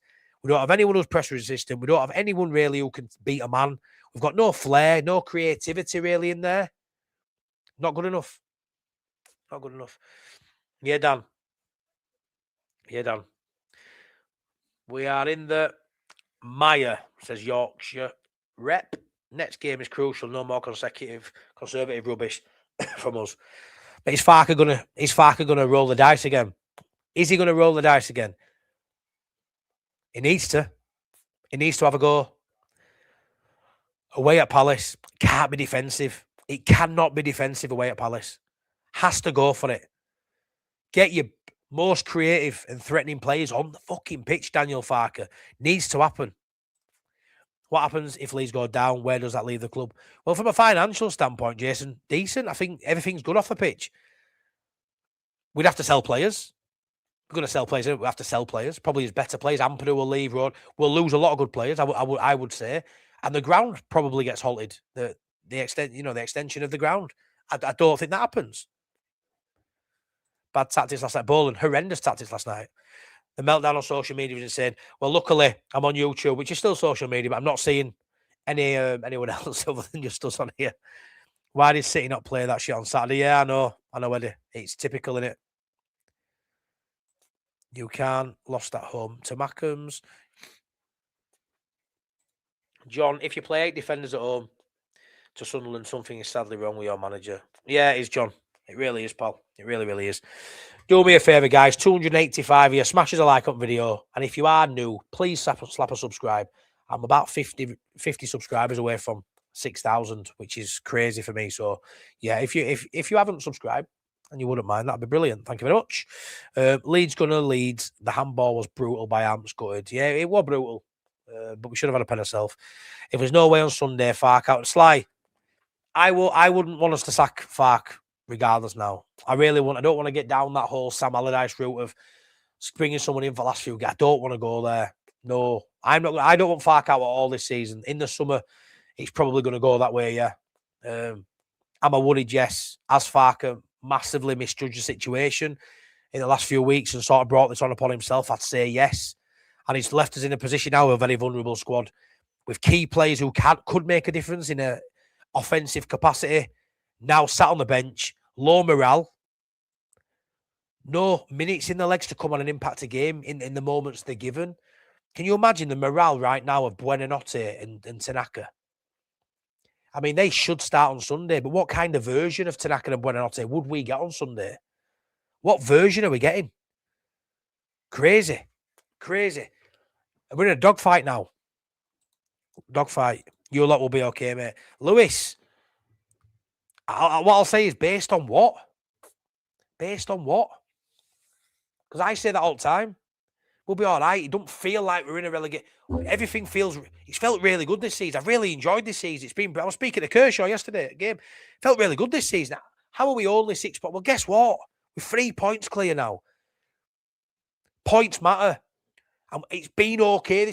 It's been a decent season, but we're here. We're in the middle of it now all of a sudden. We win yesterday, and I think we're just about there. Regardless what happens tonight, you beat Sunderland, you hold that momentum, and you go, right, let's go. All of a sudden now, it feels like now, the last 4 or 5 weeks, with worst form side now down there, us and Tottenham. West Ham and Forest have been doing well of late. Oh, Gerald, it was inevitable Forest and West Ham would pick up points. I don't think it were inevitable. I know that's just a Leeds sort of thing. Of course it were going to go against us. But in the last few weeks, we've had a lot of game weeks like this where we haven't done our business and other sides have effed it up. Mark, it's not an overreaction, but Farke is the issue. Let the players off the leash. I couldn't agree more. The refereeing standards have been shocking. The last 2 games at Ellen Road, we've been robbed. Regardless of performance, flogging the players, lack of tactic, whatever we want to say, all them things are true. But also, we get that penalty. I know it's all if, buts and maybes and all. I get that. Rodon's a few inch onside. We win that game regardless of the lineup. The lineup got 70% possession. Back to that again. 70% of possession. I guarantee you, don't even need to look at the scoreline. If I looked at the stats and it said Leeds have 70% possession, I guarantee you we've not won the fucking game. The more possession Leeds have, we don't win the game. Never. You look at the wins we've had this season, I think bar 1 game, all the wins we've had less possession than the opposition. There's no purpose when we play possession build-up with Farke. Never. Darlow had more touches than everyone on field yesterday, I'm pretty sure. Thanks a million, mate. And everyone, cheers, John. Farke's clueless. Honestly, I cannot believe, you know me, I'm on YouTube. I do a lot of YouTube. I do a lot of videos. I'm constantly on it. I love doing this. The missus is at work. The kids are in bed. I've had an hard day at work. I want to come on here and chat with my friends about Leeds. I love this, right? It hasn't been negative like this in months. I cannot believe with how positive I was yesterday going to the game. If you watch my match day vlog, you see me before the game thinking we're going to win 3 or 4-0. I'm up here. I cannot believe in 24 hours where the fuck I am now. I cannot believe where we are right now. J-Dog. Yesterday, I'm telling you, that's nuts. Today, I'm telling you, maybe there's something in that. We have to be positive looking at our remaining fixtures. We aren't playing awful, just unlucky. But we're not playing good, though, either. We're not playing... Definitely unlucky last couple of games. Definitely unjust. There's definitely cheating involved. I'll say all that shit. We've been very unlucky last couple of games. But the performances haven't been good in the last 4 or 5. They haven't been. Since Forest 3-1, we haven't had good performances. We struggled against Birmingham in Cup, and that's down to Farke squad rotation. The players that came in weren't up for it. That's an absolute disastrous 24-hour. Colin, it could have gone worse because Forest could have beat City. But yeah, it's pretty turgid, mate. It's a shocking 24 hours for us. Shocking 24 hours. Shocking. Farke will pick the same side no matter what happens. Maybe.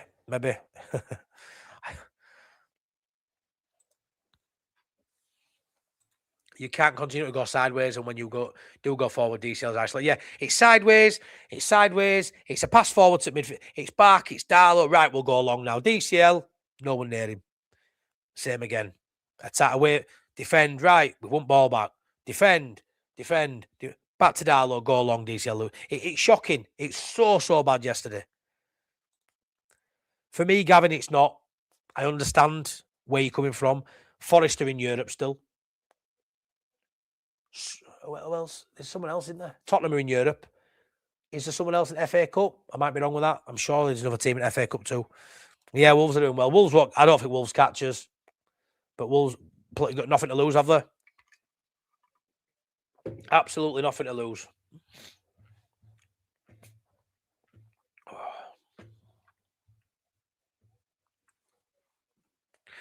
City didn't play well against us. We were not clinical enough again. Yeah, we weren't. Start of the season, I thought we need 40 to 42 to stay up. And Jamie, it's looking like we're going to need in and around that, doesn't it? Gone back to his ways. He just can't help himself. If we get relegated, it's definitely on Farke for me.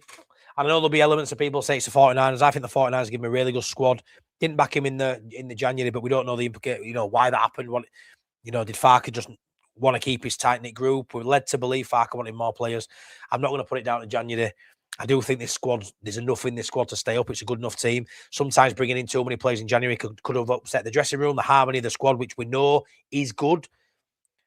I don't know how with some of the players, must be fuming, but it seems the harmony's there. Everyone's happy. 2 or 3 of those players are happy jogging up and down that touchline every week, not getting minutes. He's kept a lid on it.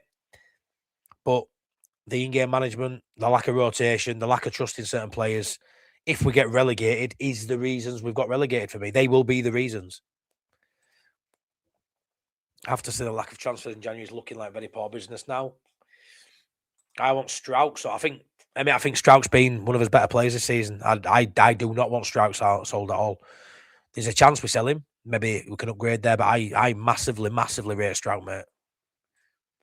We got to get a win somewhere now on the road. We can't really... Yeah, that's it, Luke. I agree. I mean, as home form, the games we've got at home, you couldn't ask for better fixtures, could you? Brentford, Wolves, Burnley. I think there's another in there as well. You can't ask for better fixtures at home. You can't. 3 wins in 15 isn't good enough. It's not many losses in there, which is, depending what your mindset is where I've been going with it. 3 wins isn't enough in 15. I think we've only had 3 or 4 losses. 4 losses now. Up until a week ago, it were only 2. Clueless 20 minutes from time. Always, yep. Simon said, I have predicted Forest to go down, but right now it's between Tottenham or Leeds. It feels like that now, doesn't it? Right now it feels like that. West Ham still have to. We've got the easiest running, Eddie. But does that mean anything when you can't beat Sunderland with, 3 or 4 of the best players out? I agree, Lee. I agree. He needs to throw a spanner in the works. He's predictable. I was speaking to Joe yesterday. We now know what side he's going to pick every week. So you best believe opposition does. The predictability is there again. We were unpredictable for 3 or 4 games, weren't we? After City. Maybe look, we did well for about 8 or 9 games. We've done well, haven't we, after City away? The last 4, predictable. We know the lineup. Home or away, good side or weaker side in terms of opponents, doesn't matter. He's playing, that defensive side. Gruev now is a shoo-in. How is he starting over Tanaka and Longstaff every game? I understand certain games, but every game. Why? Because he had a really good couple of games. Really good game. Played a lovely ball over top for Jayden Bogle against Forest. Does that mean he should play every single game? No. Pressure is on the lads now. Got to stick. We'll stick to his defensive lineup. If Farke keeps us up, we shake his hand and then move him on. Yeah, I think I'm leaning into that a bit now, but we'll see. We'll see. You never know. Like I say, goals and points and performances change people's opinion. If we go win 4 or 5 of his last 9 games, maybe we'll all be saying something different. But I mean, just look at Elliot Anderson goal there. Great link-up play. Great play by him backward. Great finish. Talented players on the field having a go. That's what happens. That's what happens. Everyone a Palace fan tomorrow. Clive, yeah, but to be fair, even Palace beating Tottenham, I feel like damage is done with Forest and West Ham today. Tottenham, yeah, obviously we don't want Tottenham to get any points tomorrow, but yeah, I don't know. It's shit now, isn't it, regardless. Can't see us beating anyone. Ryan, we're going to win games. We are going to win a couple of games. We are. We're not going to lose all 9 games. We're not going to not win a game or 2 in these next 9. Let's not make out we shit, because we ain't shit. The players care. The players care. The players are good enough. Sometimes that's good enough in spite of the manager. I would suggest we stay up in spite of the manager. If you're not a Farke fan, look at the players. Look at the form we have had. Calvert-Lewin, 3-4 weeks ago, we're talking about going to World Cup and being playing second fiddle to Harry Kane. Now we're talking like he won't score a goal the rest of his career. Now we're talking like Leeds having no hope of getting any points. We can get points. We've gone on a great run, an unbeaten run. That's what. Can we put another run together? Can we put another run together? I say unbeaten run. 2 losses in 13. I think it won until last 2. It's a great run. Too many draws, yes. 9 games to go. A couple of wins and a few draws, and you may get there. You may get there. West Ham will beat Brentford, Everton and Wolves. I gamble on sacking Farke now. Jason, I won't. I won't, Jason. But tell to your opinion, mate, but I won't. I hope we don't see Ampadu and Gruev in the cup at the weekend. They need a rest. Dan James needs 90 minutes. We need him back. Yeah, Dan James, Nonto, Mechero, you need to see, we need to see some rotation. Tanaka needs a good Tanaka and Buonanotte. Let's go to a 4-2-3-1 on Sunday. Let's go back to a 4-2-3-1. Get Tanaka alongside Longstaff. Get Buonanotte in 10. Get Dan James and Nonto outside, maybe with a Pino or a Mecha. Let's have it don't need to be a back three. It doesn't. Play a 4-2-3-1 at home against Norwich. Let's get some of these players fighting. Let's go score 3, 4, 5 goals like we would have done if we were playing them in Championship last year. Let's go batter them. Get some confidence up. Get the fans believing. Let's see a few goals hit back of us net at Ellen Road, because we haven't seen it in 2 games. Subs always 20 minutes. Same subs ignores Tanaka. He does. It's frustrating. The target was 17 to start season, and if achieved, it's thanks Daniel, but we move on. I can't disagree with that now. We're sleeping to relegation. 4 points out of 18 we've got. Beale's our best centre-back. Big danger at corners and set pieces. Massively agree, Alan. But Farke don't play him. And all of a sudden, he's just out of favour again. Just like Tanaka. Really good, out of favour. Beale, really good, out of favour. It's weird. James and Aronson, Championship players. Aronson gets ball, head down, lose it. It's weird, isn't it? Aronson had, I'd say, 3 or 4 really good games, in my opinion, Alan. Around that Newcastle game, we were like, wow, what's this version? Gruev had 1 or 2 really good games a few weeks ago too. We were like, whoa, what's this version? And based on a couple of really good games, they now just get played no matter what. And I don't agree with that. We do not frighten teams because we have no pace. We are very, very predictable. Eddie, very predictable in lineup, very predictable in tactics at the minute. He's getting outdone by managers again, isn't he? In every dugout. West Ham's run isn't as hard as some make out. Don't get me wrong. They're 50-50, some of them, but they're winnable. Yeah. Maybe they are, Jamie. Maybe they are. AG, I'm so angry about what Farke served up last night. I would go off on one on late night Leeds Friday. I don't think AG is doing how you move house on Friday, aren't you? So it'll be me and Boss Nass. Lee, so you've messaged me, Lee, and I didn't listen to it earlier. I will listen to them both after the reply. I do like our back and forth on Messenger. I really do, actually. You know your stuff. Just need to do our jobs. It's as simple as that. Don't worry about us and what we do. Yeah, you know what it is? All you can do is look at what we're doing right now and worry. You know, it is a worry, Lee. You are right. You know, we can't count on others. We're still ahead of them. You know, it's still in our own hands. Until it's not, then you keep going. But what we've done in the last 4 games hasn't been good enough. It hasn't been good enough. Farke ignoring Tanaka every time he is. They still play Villa and City next 3 games. Yeah, hopefully the good form doesn't take them through them games with many points. Really don't. 251 people. Please smash me a like. I'm 42 people away from 6,000. So if you haven't subscribed, do me a favour. Smash me a subscribe. Smash that button. It's totally free. And you get to see this jellyhead waffle on about 10 times a day because I'm just constantly on here doing content because I love it. Although, yeah, I'm feeling a bit down today. But that's why I like to come on here and have a chat with you guys. But it's a very negative space and I just didn't expect this. But I get it. Bad midweek for Leeds, definitely so. Dan Windsor, shackles are off now. Please, Farke, time to grow a pair. Yeah, grow a pair of bollocks, mate. Come on, let's have a pop. You know, you can't go down wondering what if, can you? Like all in life, you don't want someone to end thinking, what if I'd have just done this? What are we playing at? Just have a go, man. Just have a go. You put a defensive lineup out to nullify City. I get it. Let's not play the same fucking side to go beat a Sunderland side. Come on. Horses for courses. It's not one key fit, not one size fits all, Farke. Not one size fits all, mate. We've dropped too many points this season. It's all down to game management from our manager. Happy with a draw. Yep, he is. West Ham can win away from home and keep regular clean sheets. We can't do either. It's going to be a real battle to stay up. I hope Ellen Road doesn't turn on the lads and we keep our cool. I don't think it'll turn on the lads. I think everybody backs the side. I don't think I feel like last time we got relegated, we just didn't feel the players, did we? Your Mark Rockers, your McKennies, just Adams, Aaron's, they all we just didn't feel it. We didn't see fight, we didn't see heart, we didn't look like anyone give a shit. They all give a shit this side. They all give a shit. There's nobody wanting out of this club. Nobody. So yeah. I don't think we'll turn on the players. We saw someone with 25 is worth more than that now, right? Okay. I don't know why I had 40 in my head. West Ham will beat Brentford at home in the bigger way. I can see him beating Brentford. I really can. I really, really can.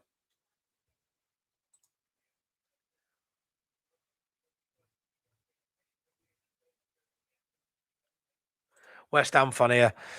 Really up, Leeds stay up. You had a proper club with great fans. Gutted Forest got a point. Really want the Spuds to drop. Hate Spurs. Yeah, I hate Spurs too. Cheers, Ben. Good luck for the rest of the season. I say through gritted teeth because, yeah, ideally anyone to go down. But yeah, I'd like Spurs to go down. I won't lie. Spurs to go down and be well funny, Ben. But I'm panicking a bit. You've really turned it round. Really turned it round. And we look to be slipping a little bit. We look very much like we did pre-City away. But yeah. I'm not panicking, says my mate Sawyer. There's plenty of twists and turns yet. Got to expect weeks like this. Didn't think it was we're playing sailing, did we? We will be fine. Fine feels very far away right now. We might be okay, mate, yeah. But I still think our running's good enough. Do I think Leeds get 40 points? Yes. Yes, I do. Do I think West Ham could win? Could get another 12 points? Yes. Yes, I do. Yeah, I do. Sounds crazy, I know, but yes, I do. Come on, Palace against Spurs. Farke's approach gives me the Southgate vibes. So, bang on money, mate. We have the squad, but not you. Bang on money. So much attacking talent, and he keeps it on bench. Bang on the money, mate. Honestly, there's too many comments to sort of... I'm happy to stay on a bit longer. I'm enjoying this chat, but I am going to have to skim over some comments. I really am. AG. Fuck Farke bringing Pirro on to play DM is... Whoa, AG. Wow. Somebody get his butler to pour him a bloody Chardonnay or something. Calm yourself down. Wow. Fuming. Tanaka him. Gruev, not knowing Anderson and Biol and Strauch and Buenanotte in for Ampadu. I mean, yeah, there needs to be some of them changes, I think. Brentford at home says, man, Josh, after Palace away is a must win because after that, in the Prem, we have Man United away, which will be tricky. So Brentford home. Yeah. I mean, I think we've got a decent run of fixtures there in those 9, but Scum away, awful game. As much as I want to say we go there and win, and obviously I do. Is it likely right now? Probably not.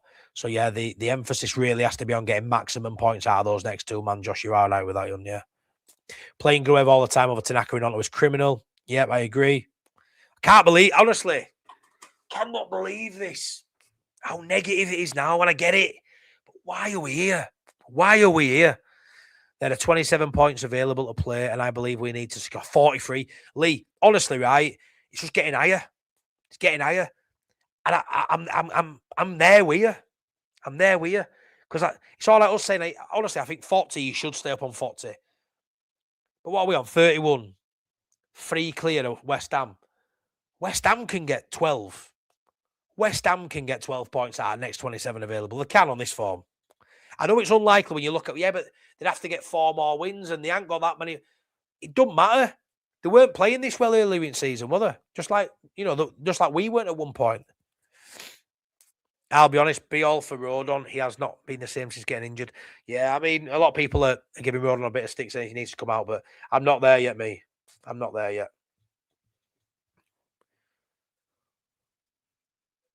Too many cautious draws. Yep.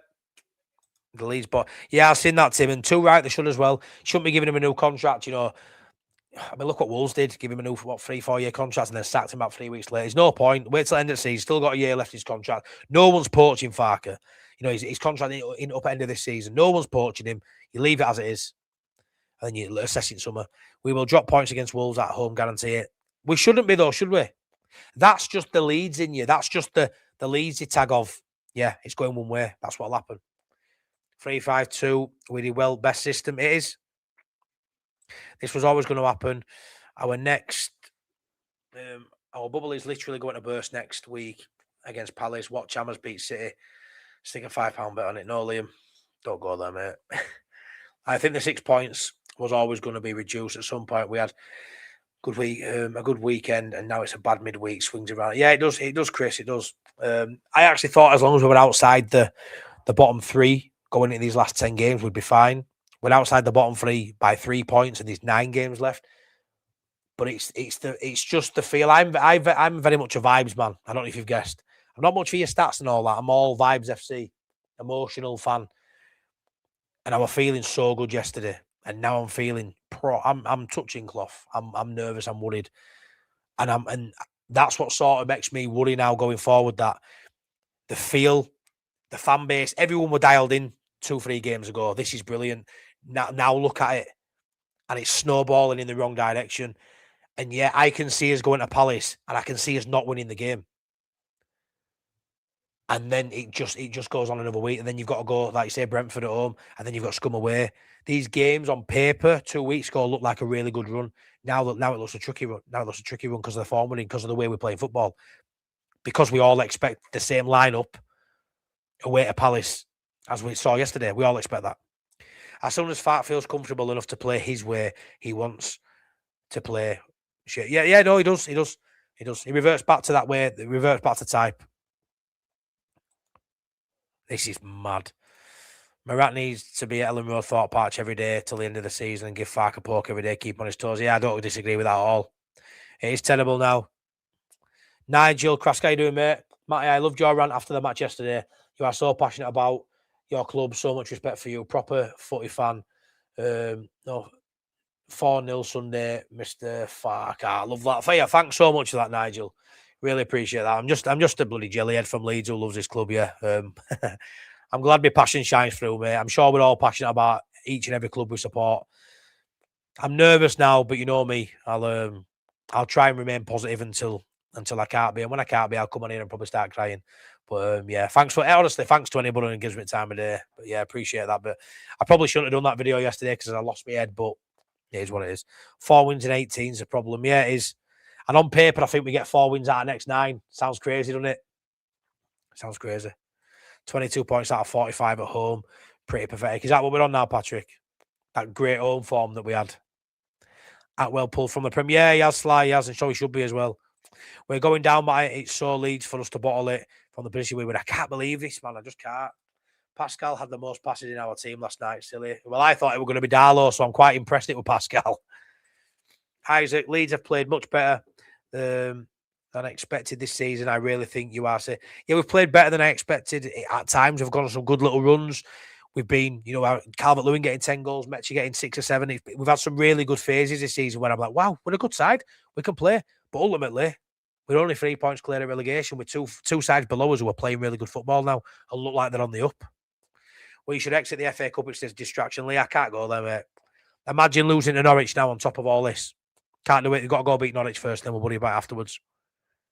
We'll be fine. It's still in our hands. Says Leeds down in South Africa. How are you doing, mate? It is suicide. Can't sack your manager now.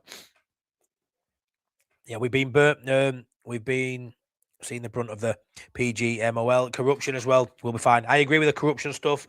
It's been atrocious, mate. Fine. I'm not sure about fine. Fine would be 9 points clear right now. Squeaky bum time. Will we stay up? I think so. Is it guaranteed? No. Can't keep relying on other teams. No, you can't. Do you think Metcher and DCL should play next week? Yes. Yes. 1 million times yes. And 2 million times on a Sunday, pal. Yes, 100%. Everybody knows that. Farke must know that. Must do. The fan base know better than Farke. Sounds wild, Trev, but he finally changed the system. as we all said. He has now reverted back to his overcautious defensive, slow tempo ways. I truly think we go down. Get yourself a YouTube channel, Trev. Bang on money, pal. Bang on money. Not there, I think we go down part. Scrap that bit. Not bang on money. But yeah, he has reverted back to type. Slow defensive build-up. Slow tempo, no tempo at all. Boring, predictable. Lineups, tactics, lack of in-game management, lack of substitutes because he doesn't trust his bench, which is wild because his game changes on the bench. We could beat Palace, Matt. Bolan, would anything surprise you at this point? Go to Palace and lose 5-0, go to Palace and win 2-0. Who knows? Chelsea were 2-0 down and came to 2-all. This side has fight. This side has passion. This side is good enough. But is it enough? I don't know. Is a hard-working side that give a shit with a manager that isn't helping them better than a Forest side that has more quality and now looks like the off-the-field sort of problems have gone. West Ham, more quality. The off-the-field problems seem to have passed. Everyone now looks like they're pulling in the right direction. The only thing really going for us when it came to West Ham and Forest were the off-the-field stuff was such a shithouse of a club, really, internally, that it were affecting the performance on the pitch. Now that isn't the case. It's a problem for us. Farke will be looking at the results tonight and turning his phone off. Fucking yeah, too right he will. Yeah, I know everyone's going to talk about this on the weekend. For me, it's not. Kershaw, speak to me, man. Speak to me. West Ham didn't play well, but got the slice of luck tonight. Forest were excellent. Could have won next couple of games. I'm massive. How are you feeling about it, Kershaw? How are you feeling about it, mate? Look after our own results and shouldn't rely on others. Farke and the players need to step up big time now. I know, Jamie. Burnley, low block. All points to us not winning the game. Yeah, I get that. They will sit in a low block. They've done it every time we played them. Do all the players truly believe in Farke's tactics? No. But can we stay up in spite of that? Yeah, we can. We're going to stay up, guys. We are going to stay up. Yeah, I think Sunderland were right up there too, Patrick, until they won last night, weren't they? But yeah. And you know the worst thing, Patrick, our away performances on the whole haven't been bad. They haven't been horrible. They haven't been.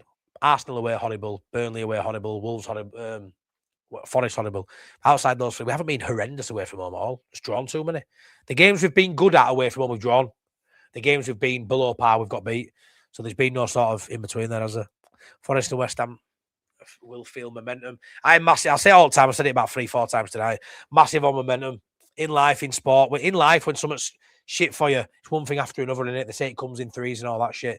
You know, in football, it's the same. Looking at West Ham, they're celebrating. Looking at the belief that Forest will have going to City, to how Leeds are feeling right now. And Leeds sat at home with their feet up watching this. Leeds players will watch this tonight. Some will turn off, some won't give a shit. But, you know, a lot of that squad will watch. That'll be WhatsApp groups messaging each other. No matter what people say, what they think, they'll be worried. They'll be worrying about that. Because all of a sudden, out of fucking nowhere, we are now in a fight. We weren't in this fight 2 weeks ago, 2 games ago. We weren't. I thought we'd pull away. I thought we were pulling away last night, and now we are in the thick of it. Buonanotte, what was the point of taking him? Bet he's raging. Of course he is. I don't understand how there isn't a kick-off internally. Buonanotte and Tanaka, how the chuff can you be happy with that? But maybe the characters of the player itself is decent enough to just keep your head down and battle on in training. 37 won't be enough. Nope. You've got to look at it from the perspective of we've got Wolves at home, Burnley at home, both below us. We've got West Ham and Tottenham away, both below us. 4 of our next 9, we're fifth bottom. 4 of our next 9 games is against teams below us. How incredibly lucky are we right now, regardless of form or anything, that 4 teams below us, and we've only got 9 to go. 4 of those games are against the 4 below us. That's a decent slice of luck in terms of fixtures, teeing up for us nicely, but they're going to be harder for other reasons because they're harder to get up for. They shouldn't be. But we've done really well against the bigger sides. You know, your Liverpools, your Chelseas, done really well against some of these sides. The pressure is on now. And your Wolves and your Burnley, you know, especially Burnley, like Jamie said, low block at Ellen Road, that. Low block. You best believe it's a low block. And you know, they probably ain't going to score more than a goal if they even get a goal, Burnley. But you can see a shithouse 1-0 win there, can't you? You can see us struggling to unlock them. We have to find the answers to the questions, which are, how the fuck do we score, do we create in games where people sit in and people don't engage? Because that is the way to play against Leeds United. That is the way to play. It's always been the way to play against Leeds United. Don't get into a basketball match. Sit back, sit in, be hard to break down. Leeds will struggle. They'll bang on door to no avail. And then the opportunities you get, you take one and you've won the game. And that's the blueprint. We saw it again last night. If we rest too much against Norwich, they will beat us in top form. In Norwich are in good form, but they won't beat us on Sunday. Great run. Won 3 games in 17. We've been on a good run. Up until last 2 games, we'd had a decent run. We'd had a decent stretch of games. It's hard because we haven't won many games. We haven't lost many in that run, though, either. So it depends how you want to look at it, Spudgy. Like, I looked at it from the point of we were 6 points clear of relegation and we'd lost 2 in 13 or whatever it was. That's a good run for a newly promoted side. A lot of draws in there, too many draws in there. But there's momentum building there with tough to beat. Tough to beat can keep you in the division. But not when the sides below you now are winning the games. But tough to beat it's a great starting point. But you have to win your home games against a depleted Sunderland side. Hasn't been a great winning run, but we've had some good runs this season. Pockets of games where we're tough to beat, are winning a couple of draws. We've dropped too many points from winning positions. That's been the problem. Tanaka and Nonto, the new ostracised players. I got slated by Joe Wayman last season for saying he ostracised Ramazani. And ostracised was too strong a word. And I firmly believe he ostracised Ramazani last season, 100%. And I firmly believe he's ostracised Tanaka and he's ostracised Buonanotte. No matter what anybody says, ostracised is a strong word. He has ostracised Ramazani. Did it to Cresswell. He's done it to Tanaka and Buonanotte now. And maybe they both play on Sunday. But as of right now, not been in match day squad for 3 games, I think Buonanotte, maybe 4. Tanaka's not kicked a ball in 6 in the league. 45 minutes in 2026. He has ostracised players. And how do you get that back when we need him? Matty, I'm sending you an 09 shirt. Please don't. It'll go in bin. And to be fair, I need some more bog roll. What happened to Nonto's shadow of himself from 2 years ago? Lack of game time, Chris. Lack of game time, mate. Hi, bud. Hey up, Trevor. Irons, hey up, Dino. West Ham have won 4 of the last 8 league games. That's why fans are worried, of course. So, I mean, you look at it over the season and think, they can't possibly win 4 more games when they've only won, 5 or 6 all season or whatever they've won. But when they've won 4 of the last 8, can they pick? They won 50% of the last 8 games. Can they do it again for the next 9? If they do, then we're in trouble, aren't we? Yep, I know, mate. Thanks, John. Thank you, mate. Super chat. Hopefully the players keep their heads up, MOT. And they need to, John. And I think they will. The City loss, they'll feel hard done by, and it's City. That's an easy one to brush under the carpet. Not everyone wants to wear that, but as a player, they understand the assignment there. Last night's an hard one. That's an hard one. But they'll look at that like that's the only blip. Away at Villa, good point. Annoying, again, drop points, but away at Villa, decent point. Away at Chelsea from 2-0 down, fantastic point. Galvanise you there. Lost to City, brush under the carpet. Last night, that's a fucking major one last night. They've got to pull themselves together. They have to go to Palace and win now. Have to go to Palace and win.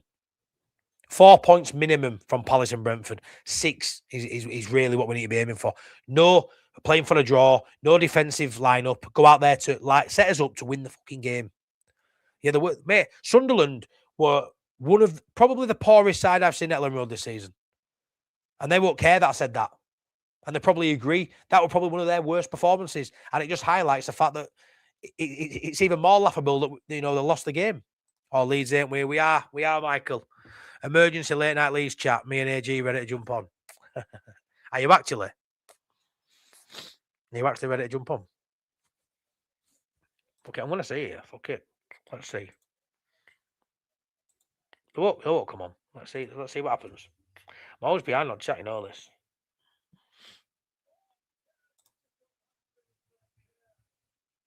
I think they actually are going to jump on. Oh, I'm a bit late. I'm a bit late to the party.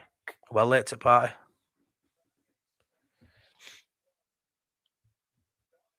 Oh, good. Sorry, boys. Oh, annoyed, man. 15 minutes behind. Love to see Spurs go down and Leeds stay up. Sidekick, pal, I'm depressed at the way our matches are officiated. Imagine how this affects the players.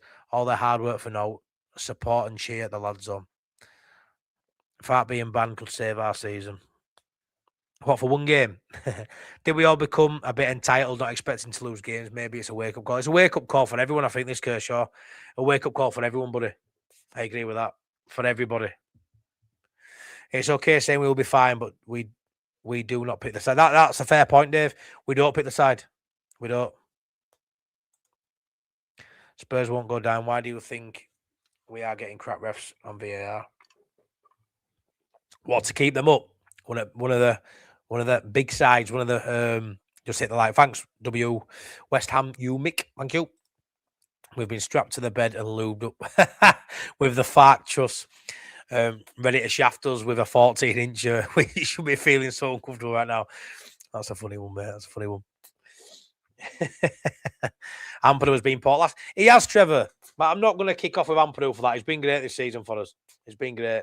He hasn't been good for the last 2 games. No one were good yesterday, and it was City. You know, it was City. It's going to be hard to stand out against City, innit? When there was 15 games left, I said West Ham would get 18 points. They could get even more than that now. Yeah, they could, mate. Palace do more gloom. Looking at our last games, if we stay in the form, I feel we can only pick up around 6 points. That's mad, that. Hopefully it's not the case. 267 likes. Thanks so much for everyone that's liked the video.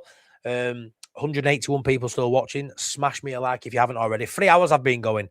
But yeah, I'll keep going for a bit longer. See if the lads want to jump on. But yeah, smash a like. Please subscribe if you're new here. I'm getting really close to 6K now. 35 away, I think. So yeah, smash a sub if you haven't already. Really appreciate it. Farke on his point per game and 17th is disgusting. Yeah, Clive, he loves that. He loves that point per game, doesn't he? It's not looking good right now. How we are playing doesn't fill you with confidence. No, and that's where I am, Dara. I'm not confident now. I think I still believe, but I aren't confident. My confidence has come down a peg or two. The cockiness that I had yesterday has certainly, give me a wake-up call. 100% we don't beat Palace. Need to hope we can beat Wolves. Brentford, Burnley at home. Tottenham are going down, you reckon? Good. I think lads were going to jump on and I've messed up by not reading it. Wounded. JSL at Palace, yep. The whole bench from last night needs to play against Norwich this week and to get their legs going. Yeah, they need to, Paul. They need to get on the pitch and start playing minutes because they're going to be needed for me. No Leeds love on the channel now. Dementia reigns. It's mad, isn't it? I can't believe how it's turned. I can't believe I can, but it's mad. I appreciated that video, Matty. Summed up how I was feeling and let me know I wasn't the only one. Yeah, cheers, Lou. Appreciate that, Paul.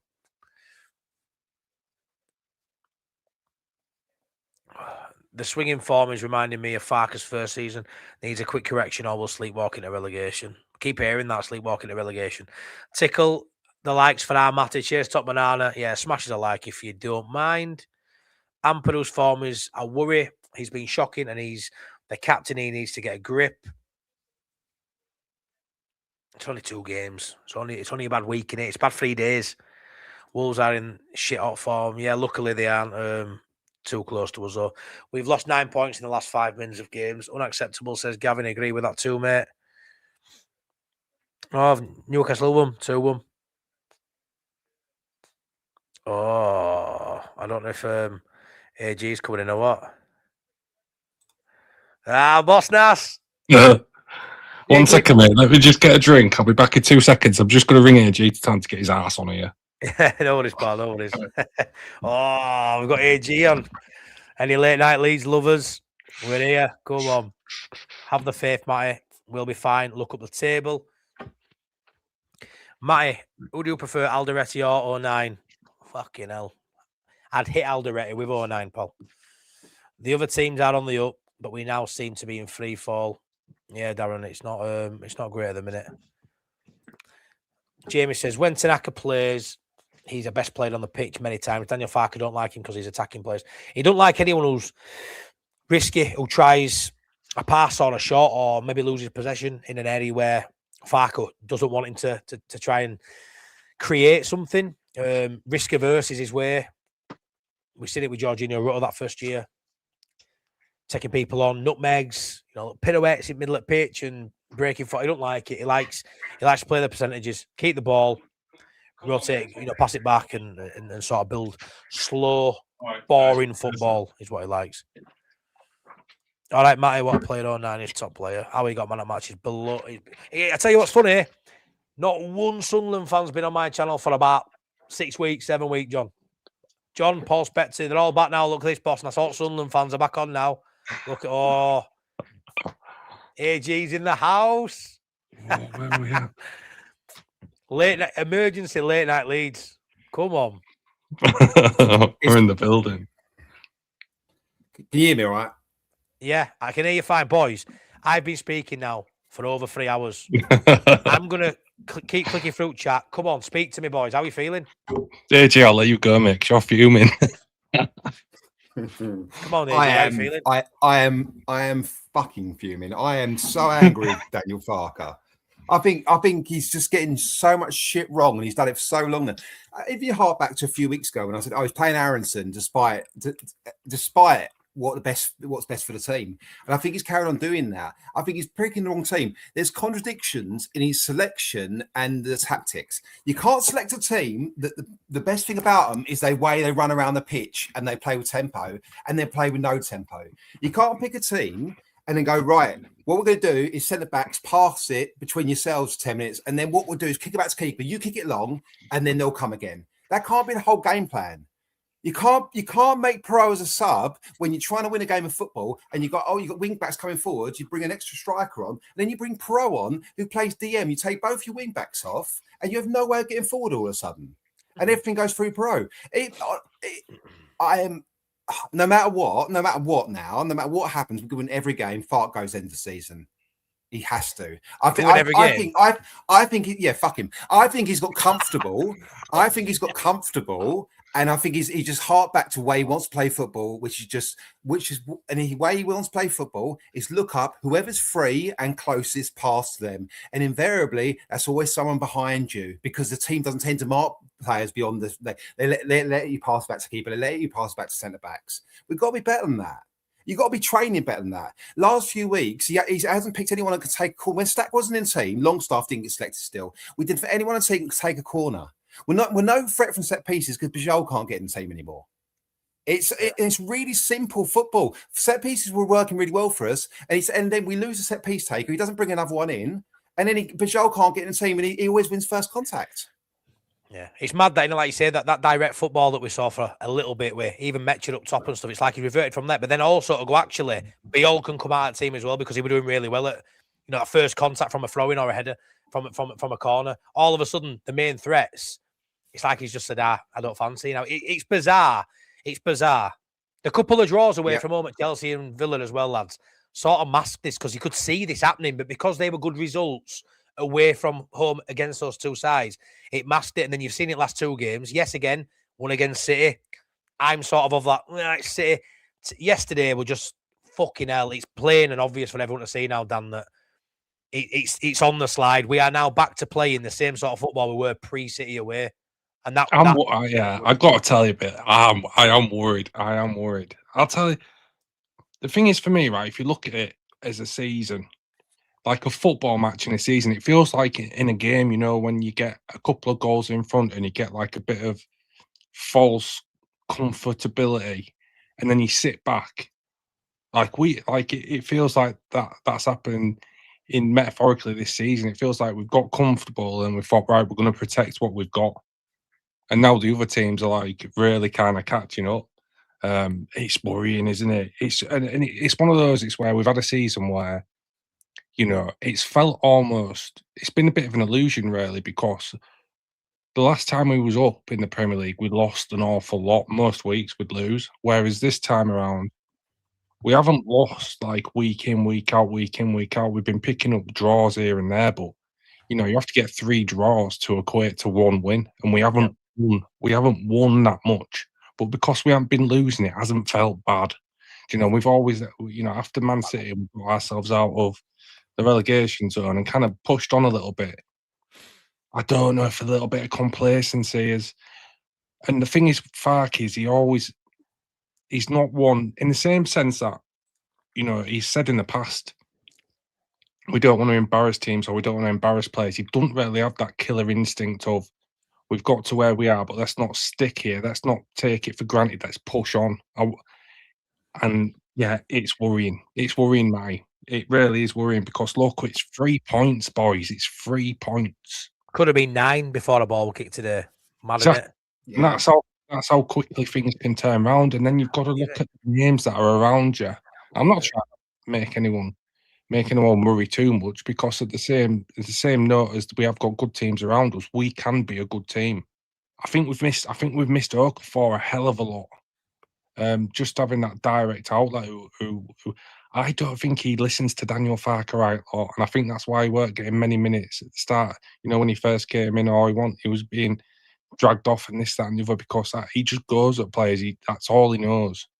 But sometimes Daniel Farke being that kind of, which is weird because he used to be a striker, I'm sure, but having that kind of defensive mindset, you do need like direct players to counterbalance that. So I'm looking forward to seeing him back in the team. But then again, Buonanotte, what are we doing with that? He has one bad performance. He really, you know, he's been in and out of teams. He hasn't really got into a team and been able to build up his minutes so he can get sharpness. And when we don't seem to be giving him the chance here either. So it's all just a bit of a mess. I just hope that inside the Leeds United camp, within the players, and the management group, they're a lot more calmer than we are because I aren't calm at all. Not at this point. Can I say I think we'll be fine. I actually think we'll be fine. I think there's enough there. But what annoys me more than anything is this is all on Farke because he saw what was working and went, I don't really like doing that because that's not my principles. So what I'm going to do is sneak my shitty back in, and that's what he did. and he went. I don't know. He's so fucking annoyed me. Like, just, I think, I say, everything was working. 3 at the back, 3 big centre backs, go for set pieces. James Justin plays very well. Rodon playing right centre back was working really well. Suddenly we've got to find a way to get James Justin in. Rodon has to play. Rodon plays centre. Everyone moans about Rodon's performances.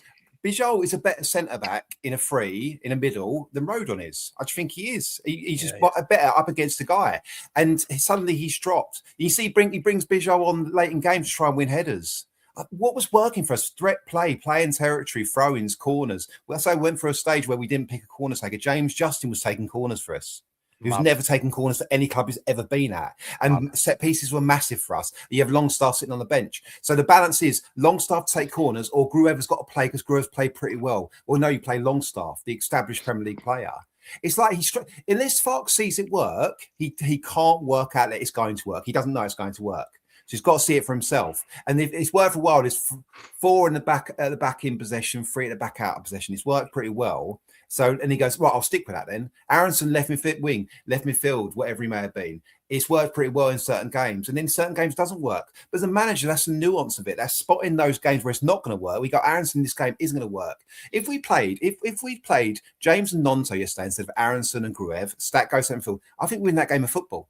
I think we should do. We play 2 wingers. But Farke can't see that because he hasn't seen it. And then, as you say, the whole thing comes together where players don't get minutes. What state are they? What Buonanotte plays on Saturday or Sunday? It'll look absolute shit. And everyone go, yeah, shit, Farke's right. Exactly. Farke's right, yeah. Bollocks. He's played 2. He's an international for Argentina. He's played for Chelsea, played by Brighton. He's a good player. But if you can't get a look in minutes, you go, he's got a bad attitude.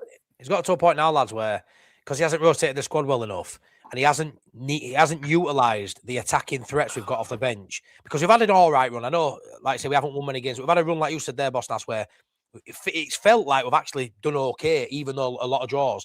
But in those games, he'll have been happy with a draw, or we were winning going into the last 5 minutes and drew the game. So there were no need to bring a non-to-one, a Tanaka on. He were quite happy bringing the defensive reinforcements on to see the game out. The fact now that meant you've had Tanaka for 6 games, not seeing pitch. 45 minutes he's played in 2026. That's criminal. Buonanotte is now not even a squad player. But you're going to find yourself now, as the pressure hits, we're going to need to unlock a defence. And all the players that can unlock a fucking defence haven't had minutes in the legs to come on and impact a game like they need to if they'd have been rotated enough throughout the side. Saturday, Tuesday, a side you line up to play against Man City, to sit there, frustrate Man City. You shall not pass. Should not be the same lineup you put out at home against Sunderland to go beat Sunderland. That should not be two of the same thing, mate. No, that lineup actually pissed me off. Like genuinely, like it pissed me because like that is a lineup which screams to you, I'm happy to take a point here. It Yep. does scream to you playing football with the handbrake on a little bit. Let me protect what I've got, rather than take a risk to get more. Do you know what I mean? It's like, Longstaff was given the number 8 shirt. That tells you enough already that he was seen as like or projected to be like a major part of this team all the way throughout the season. He has a little bit of a, not even a bad patch, was it? But he just wasn't really pulling up any trees. And then what, he gets ditched out of it, and we haven't really seen him again much. The problem is the guy does not trust his squad, and he will burn out a first 11 through not trusting squad players. Like Longstaff, for me, at least he has that box to box element. Do you know what I mean? He can. Yep. He has defensive qualities. He can put in a sliding tackle.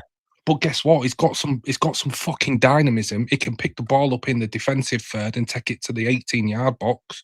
He could put in a decent cross to Rodon that we saw numerous times before he got dragged out of the team. Why not? Why is it I found something that works against X team, right? So, and we've gone on a decent run. So until that fucking just breaks down and it no longer does a job, then I'm just going to continue with it. That is not the benchmark of top level manager. And we have to have that discussion, because whether he gets us through to the end of the season, well, he will get us through to the end of the season.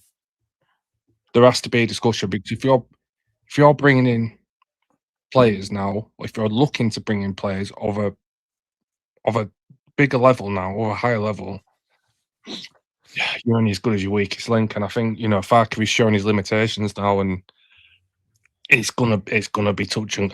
Boys, it's gonna go one or two ways, but I am leaning towards it's gonna be pretty much touch and go from now until the end of the season. It's gonna be ups and downs. Yeah, I agree. I agree. To build up yesterday, what we did is Gruev dropped into the back three. Ampadu went ahead of him. So Ampadu's not an option because he's standing 5 yards ahead of the back three. That's what it is. So it being marked. So all we try and do is work it to one of the wing backs and then work it down the line. Problem is, if you work it down the line, you never see Aronson and Stack spin and running behind. That's not their game. They're not going to do it. So their fullbacks can push right up onto them, because they know also they haven't got a trick to beat them. So all they do is you play it into him, and he comes back again, and you work it around the other side. So there was no form of build up. There's nothing we were doing on the ball yesterday had any danger about it whatsoever. And that is about selection. If you start Dan James, and even if people may not be fans of Dan James, what he will do is run in behind. He'll just spin and run in behind. He'll keep doing it, and you can lift the ball over the top. He's a constant threat. Constant threat. Just because he's running, he's off the ball. We never live off the ball. DCL hasn't had a chance. We had the chance against Man City, but he's not had one of those. DCL's a one-touch finish guy, really, and we've not been able to provide him any service whatsoever. We're back to where we were when everyone was saying DCL's a bit shit, come out of the team, whatever. We're back to that stage where we can't. There's no build-up. There's no idea to what we're doing to provide him any service. We're not getting players into positions. We're just not doing it. And Aronson's reverting to championship style. Aronson's knackered. This happens to Aronson every single season. He runs more than anyone else in the league. Every manager flogs him, Adam. Every game. He flogs himself. But he doesn't know how to stop, does he? So you've got to take him out of the team. And Farke spoke to sports scientists after the weekend and said, are my players fit? Are they going to get injured if I play them? And they said, no, they're all fine in terms of they're not going to get injured if you play them. But as a manager, it's not just science, there's some art to it. You spot who's knackered. Ampadu was clearly knackered. Ampadu made loads of mistakes on the ball yesterday. Just kicked it off a lot because they're knackered. These players are tired. You've got to change the team. And I was having an argument on social media. People go, oh, yeah, but the team, the substitutes aren't good enough. That's Farke doesn't trust them. But it's got to be good enough better than a knackered Ampadu. And also it's the way, it's the style. We had no style because we didn't have the right players on the pitch. We picked a team to play defensively, and that's what we did. So, can I just jump in there, right? So this is what gets me. This just keep talking. What's nice? Keep talking. Is what's going on here? But yeah, the thing is for me, what gets me is wow. Here we go.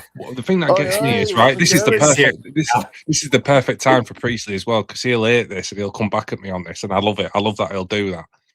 But why is it that just because? And I know he's the manager, right? But why is it that? Because he isn't playing these players, everybody within the fan base goes, "Oh well, they can't be good enough to play at the level." Then, I hate Just- that. for me, look, it's a qualified opinion, but these players won't be where they are. They won't be sat on Leeds United's bench if they didn't have anything to offer. Do you know what I mean? And the question that comes to me is, if they aren't good enough, right, then what the bloody hell are we doing in our recruitment? And because I'm pretty sure that Daniel Farke has had a decent say on who's coming in and all that stuff. So if we're building, are we just building an 11 and just having 5 passengers, 6 passengers? I can't be told that these players don't have anything to offer. They don't have anything to give. Just because one man, bear in mind, whatever, is the manager, don't care. Even if he's saying they're not good enough, he sees them on the training pitch week in, week out. Yeah, fair enough, but there's got to be questions asked around that. Yeah, but I've always said that, mate. Always gone with that notion that, yeah, just because he's a manager doesn't mean he's right with everything. And I do think there's something in there. When not here, is he good enough to be on bench yesterday to come on and change the game? I would say so. How hard's he not working in training? That bad? If he were that bad, he wouldn't be, not only squad, you wouldn't have him at the club, would you? But top banana, we've lost one game that we should have won, and you're losing it. Fuck's sake, it's one game, shouldn't be going on at Farke. We've all, I think, boys, right quickly, do we stay up? Yes. Yeah. Just. We do. We all think we're going to stay up. We do. But Farke's fucking about and making it worse for us. This could have been easier. He played the right fucking team and we win games of football. He's been very good for lots of the parts. But like yesterday, he got it completely wrong. Everyone, no one can watch that game and not say he got it completely, not say he got it completely wrong. Maybe some more around. Anyway, he did get it completely wrong. I'll just say one more thing before the onion comes in, is that, we can all sit here and say that we think Leeds are going to stay up. Listen, by no means is that a certainty. By no means is that a certainty. Just by the nature of the teams that we got around us. Yes, Tottenham are playing honking football at the minute, but look at their players and the quality that they've got. Same with Forest. To a certain extent, West Ham do have some quality. I know they've been shocking for most of the season, but now they are actually playing decent football. I would argue that their football they don't look like a relegation. If you was watching a West Ham game now, right, without knowing anything about this table, you wouldn't. If you watched a full round of the Premier League just from the last 2 weeks, there's no chance anyone would point to them and go, they'll be in the relegation zone, because they don't look like it at the minute. Yeah, so all these teams now are playing much better football. We got to keep up with it, because we've got no God. Well, we know we ain't got no God-given right to stay in this league just because we had a buffer. So yes, I think we stay up. But is it nailed on? Is it a certainty? Absolutely not. It felt like a certainty. It doesn't know more, does it? Can I say one more thing before Precy comes in? Go on. The game yesterday, if that was the third game of the season, right, Sunderland Leeds, everyone would have looked here and gone, these two teams are going to get relegated. Like, this is shit. Yeah. And if they get 20 points, be amazed. Sunderland go, well, we've got half our team missing and we're away from home. What's our excuse? Yeah, no, I know. Priestley, give me your thoughts on everything. My turn. Yeah. 5 minutes ago, I was ready to go to sleep, and now I've been dragged into this. Whatever. This should be funny. What Boston said, it's weird, because if he buys these new players and plays them, people complain. But then if he keeps the players that got us up, he's being too sentimental, and being sentimental is going to see us go down. I just feel like Farke can't win. He can win football matches for us. He can win if he thinks better sides. He has done, but that's all down to the players, apparently. When we win, it's down to the players. When we lose, it's because Farke fucked up. I'll give praise to that. It does feel like that. It does, like the reaction sometimes does feel like that. But I don't think he'd find one. We lost yesterday. I've seen people blaming the fact we didn't buy anybody in January. But no, again, that we should be buying people, and we should be buying players in January if the players become available and there's a market opportunity. This is the point. People were saying that when we were losing games, that he didn't strengthen enough, and then we were picking up results, and nobody was talking about it. Now we've lost a couple. It's because Farke didn't strengthen. Farke's got his tactics wrong, his squad selection wrong. It's just like it's just fickle. At the same time, though, Priestley, don't you think there's an issue with not fully rotating the squad and using his squad? He should have rotated last night. So there is a bit of criticism there from you, then. Yeah, but would you say that the team looked tired last night? They did, yeah. Mentally I made 2 tired. or 3 changes.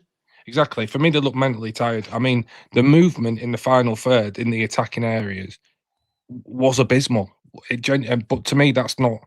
Those players are better than that. So to me, that tells me that they're mentally tired. They've just run out of gas, physically probably and mentally. And you've got players like Nonto. We had Goodmanson who always goes down the touchline, tries to come in when he gets to the byline. But you've got Nonto there who is a totally different threat who inverts, comes in centrally. It just doesn't seem like the full extent of the full potential of this squad is being utilised, particularly at this point of the season when you'd like to see it being used better. Really, he uses 15 players ish.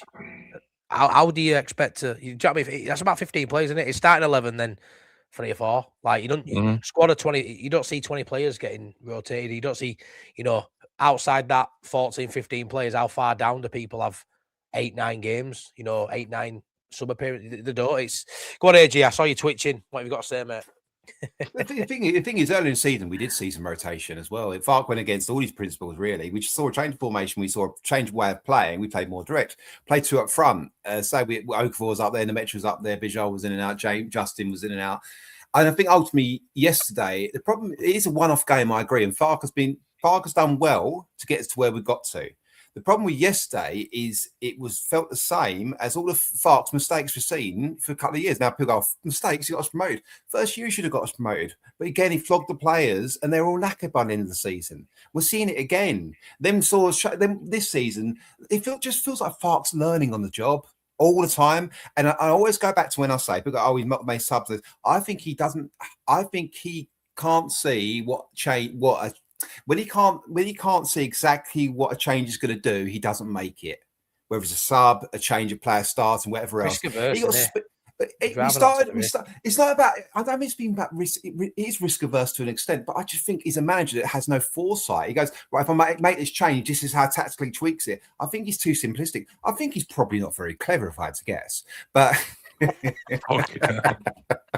only you can come on and question his IQ, mate. Honestly, Onions like no. No, but that's fine. Really... It's fine. But I don't see anyone can watch yesterday and not be pissed off and not see all the faults of it that Farke did yesterday. A lot of things we've seen in the past, and it's the same things replaying over and over. And it played out yesterday. Again, funny, this is a bit of a weird story. I remember I'd been at high school. I think about 13 or 14, right? And I got selected because of an injury in the relay on sports day. And I thought, I can't run. I did shot put, I did tug of war. I was mint at that, big lad. I got put in relay and I thought, well, this is shocking because I literally can't run. And I got put on last leg. And I'm like, what's going on here? And I'm on Sapphire, not blue team. And they all ran round and I got given the baton and I were in lead by about 15 metres. Leeds are in the lead now by 3 points. Do you want to be the team that's slightly in lead but thinking, behind me, they're quicker, stronger, better? Or would you rather be them chasing, knowing he's fucking fat? I'm gonna cheat. I'm gonna be. And I ended up being last.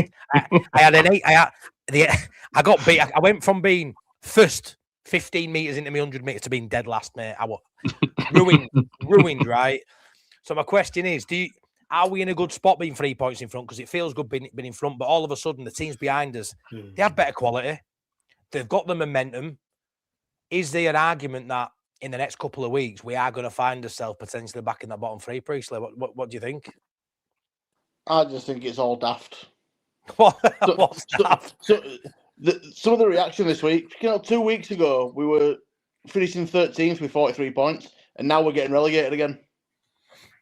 It's madness. It's mad. The chat tonight, I cannot believe from pre-game yesterday, the positivity of speaking to everybody. Everyone expecting to win yesterday, going 9 points clear to where we are.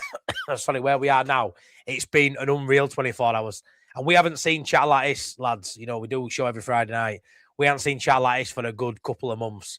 It's been, the criticism's fair, and the worry's fair, and the worry's very real. Like, there's no two ways about it. It's a real fear now.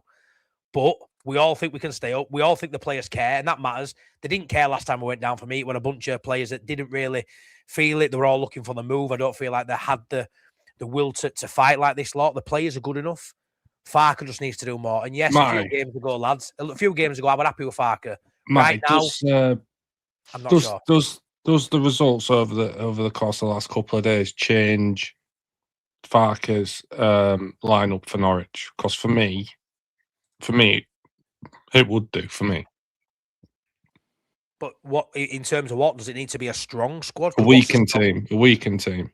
When you say weakened, you mean give your non-O's and your Tanakas games, or we actually want to see featuring in the Premier League? Anybody that you can look on, I'm guessing they've got all this. They'll have all this data and metrics. Whoever's played the least amount of minutes gets a game. Yeah, Bornau, Byram. Yeah, I don't think everyone. he'll Yeah. play Byram. He won't play Byram. He's had the least minutes, though. Yeah. Would you be annoyed as somebody who's going if you saw Byram, Bornau, Perry? The thing is, though, lads, yeah, they need to beat Norwich, and I know people are saying it's it gets in the way of the league form and all. I understand all that, yeah, but imagine losing 3 home games in a row, and one of them's Norwich. They've got to beat Norwich. They can't get beat again on Sunday. We are fully getting beat 2-0 on Sunday. Fuck off. Just fucking come to terms with it now. Just deal with it.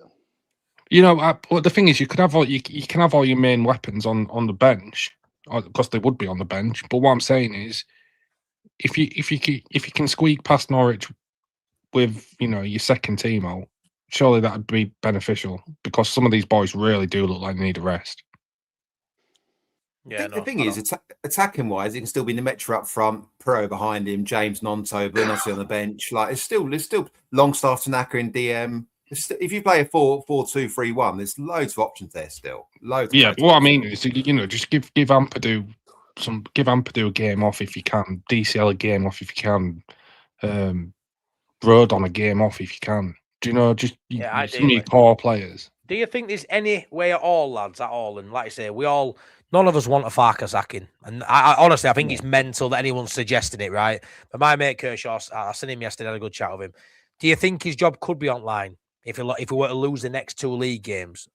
4 league games. Do you reckon they're entertaining, lads? I think the main problem for Farke is the ambition of the ownership and of the club is above the level of the manager. Yeah, without a doubt. So it's about when do they pull the trigger and go, actually, no, we're more ambitious than this. In the summer. Has to be in the summer. Can't be now. Like I say, no, it doesn't have to be in the summer, Matty, does it? It doesn't have to be in the summer. They could quite easily go, no, we're going to have another year of consolidation. We know Daniel Farke can. We know Daniel Farke can do it. He's going to have some better players than he did this time around. Yeah, but the summer at the earliest. It'll be summer at the earliest. But they could keep him another year. Depends what they want. They won't want Europe next year as much as they want it. They won't get it. Do they want to just stay up again, 15th, 16th? Then Farke would be a man potentially to do that. But it's mad, isn't it? Like the last 3 days, it's sort of not the stuffing out the fan base. I've got AG laid back on the sofa here like he's Sean Healy. Hey up, Sean, are you watching? There he is. Look, he's just chilled out. But it's not the stuffing out of us, isn't it, lads? The optimism even going into City thinking we could get something, and we nearly didn't. What I will say is, for as poor as we were yesterday and as poor as the results have gone against us, Priestley, we have been slightly unlucky in the last 2 games as well. There has been that phase of it. I know we can talk about Farke. There's loads of things, Farke and the lads, but we have been unlucky. We should have had a penalty against City in my eyes. Should have been a red card, and same yesterday. You're only a couple of marginal decisions away, boys, from having a couple more points or maybe another win, and all of a sudden it don't feel as bad. But that yesterday, these results tonight, it's just flipped it 360 for me totally on terms of how I was feeling. Yeah, but look at it this way. We beat Palace and Brentford going into international break with 2 wins. No one's going to care. I know, but no one's going to care about Man City and Sunderland. I'm very much so. When you look at those games on paper, a couple of games ago, you're like, 3 points, 4 points minimum there. You look at it now, and over the course of the last 4, I don't see where the performance is to go and expect to beat Palace. And then Brentford, as much as on paper, Brentford at home, look how much of a good season they've had. So the form of late is slipping, and I haven't seen enough from Farke to go on, Adam. I think, but what we have seen this season is Farke's got it in him to pick a more sensible side and a bit more horse of courses. Add some context of who the opposition is and pick your team from there, not just what you think, what's worked in other games. I'll do again, and also what we've seen as well. I think we've got enough ability in squads to win games of Premier League football. There's no doubt about that as well. So I'm no fears there in either of those elements. But what annoys me is a sailor. I think he just got it wrong so wrong yesterday, and so obviously wrong, and so obviously wrong beforehand. And it played out exactly as I thought it was going to play out. And then you see the first half, right? And you go, right, we'll go again with the same team. Okay, right. And then, but you wait 5-10 minutes and then you make changes. You don't wait whatever it was, 20 minutes, whatever he did. Like you've got to go, right, that's not working. We're seeing exactly the same again. Maybe like Regis Labrie did on 55 minutes, double on 55. Yes. Yeah, absolutely. And then Farke makes like one change, and let's say that pro sub just throws the whole team out of sync. Suddenly you don't have your wing backs on the pitch. Suddenly Pro's your deepest player. Pro's playing DM, Pro's playing 8. He's in your build up. Pro tried to cross yourself about 40 yards on the sort of about 20 yards in on the edge. It was. We haven't seen him do that for a couple of months now, have we? Where you look. I honestly can't believe that game ended 1-0 yesterday. When all them changes were made, I was thinking they're going to catch it on counter. You've hardly got any defence in there. You've got it looked that last 10 minutes. I expected to concede another goal, but we haven't seen that sort of Hail Mary, like Bill said, that sort of just throwing the kitchen sink on for a few months. Yeah. All of a sudden now, it's something we're seeing that we used to see. I will say there is a danger here of chucking the baby out with the bathwater. Of course there is, Bossnas, yeah. Because, look, there was a bad performance. Are you going to get some of them in the Premier League? Yes. Do we need to be wary of this turning into a trend? Absolutely. But, we've seen, that run up to the Man City game at Man City, he found a way to change it. He does look at things. He can analyze things and change things. And also, we've seen that this team is willing to fight for this manager. Whatever we may think of this manager, the players within this squad like him because they'll stand up and they'll fight for the guy. So we have that we have that as well. It's so easy to, and it's understandable to see what's happened and gone from a position of feeling almost safe to then feeling today like, right, we're in a real scrap here. And we are in a scrap. But I do tend to think that Farke has this squad in a position to survive. He's just got to make sure he doesn't defend himself into a position of relegation. Don't be scared to go out and win games now. You need to go out and win games. Don't put all your men behind the ball and just try and hold on for points. No, go out and win 2 games and put this season to bed. The other teams around us are doing that, Bossnas. They're doing that. They're putting the best players on the field and giving their best players the ball and are playing with an attacking intensity that means they can go to City and get a draw tonight. Means they can go to Fulham and get a draw. Games that we're struggling to beat those sides at Ellen Road, let alone away from home. So that's the worry. Yeah, it is. Priestley, to add before we wrap it up. You do realise that West Ham won, don't you? Yep. What did I say? All right, you just said get a draw at Fulham. I thought you were under the impression of the draw. No, yeah. Probably to do with the banner. It's the score at the bottom of the screen. It's just Fulham 0, West Ham 0. I'm shocking at changing that, mate. I just didn't want to admit it. I didn't want to admit it and see it on there, but yeah. Shocking night. You're talking about like the recent form doesn't show where the performance is going to come from. But you look at the form leading into the Chelsea game in December, and we beat them 3-1. Absolutely took them apart. Just because you're playing badly doesn't mean that you can't win games. No, but because when you're playing badly, it makes you feel bad as a fan. Not because you don't know that 3-1 win against Chelsea is coming up there. All you can do is go off what you're seeing there and then. That Chelsea win as well was straight after the Man City game. We went to 3 at black. We went 2 up front. We started playing more direct, and no one knew what we're doing. AG, we're unpredictable. Yeah. We're not but we looked completely different side. No. I say the problem for me is you watch that game. You look at that game and stuff. I think Farke made so many mistakes. It didn't have to be like that. I think a few tweaks and we would have won that game of football. We'd be quite comfortable. Because if we won that game, do you know what? We won that game of football. West Ham winning would have been the funniest thing ever because Spurs fan meltdown is just brilliant. Like it's so funny, but we can't laugh for long because we're in it as well. It's really frustrating. But and that's one of the worst games we've played this season at the worst time because that's our last game. That's one we're going off. And then you can go right. You can sort of make yourself feel a little bit. Yeah, players were knackered. You know, they've played that team, that setup. Farke's had much better games. That team's had much better games. You can make yourself feel more comfortable. And I think as a result, we all here think we'll probably be fine. Boston's probably the most worried, I think, but I think we'll be fine. I think we'll pick up enough points. But I say it just frustrates me that we've done that game at the worst possible time. And I think with a few tweaks, we would have won it. We should have won it. Some of them were terrible. Yeah, they were, but we was all right, but not great. But the thing is, for me, we're getting to that point of the season now where it's all about results, not performance for me. Yeah, you want the performance, but look, if we shithouse 2 wins, I do not care. I know, you know, we're talking about Sunderland and how they got the 3 points yesterday. They don't care. They really don't care. They picked up 3. They're on 40. They're pretty much on the beach now. I don't care. Like Priestley says, sometimes you don't have to play well to get points. No. We just got to find a way to get over the line at this point, and we're not that far away from it. The only way for us playing well or not playing well, it's neither here nor there, because what we do is when we win games football, we always play with tempo. We play fairly direct. We play with tempo. We get bodies forward, and we outrun teams. We high press them, and that's where we're at best. And yesterday we just saw completely opposite of that. We saw passing between the centre backs, realised we can't get forward, knock it back to Darlow, kick it long, repeat. And that's the problem. And I think someone, either, you know, could be a player on the pitch, say, let's try and do something. But it should come from the manager. Slightly tweaked setup. How are we going to do this? And it just didn't come. It is a one-off game, as I say, but it's come at the wrong time. And it spooks people. It spooked me because it come at the wrong time. Momentum's massive. Fine. It is massive. It is massive. It feels like Paul would beat Norwich. Yeah, but just in like the vibe check, it does feel like there's other teams around us that have got more momentum than us at the minute. Yes, absolutely. It does. It has swung. I agree. Yeah, West Ham, you know, Forest getting a draw at Man City will do wonders for their confidence.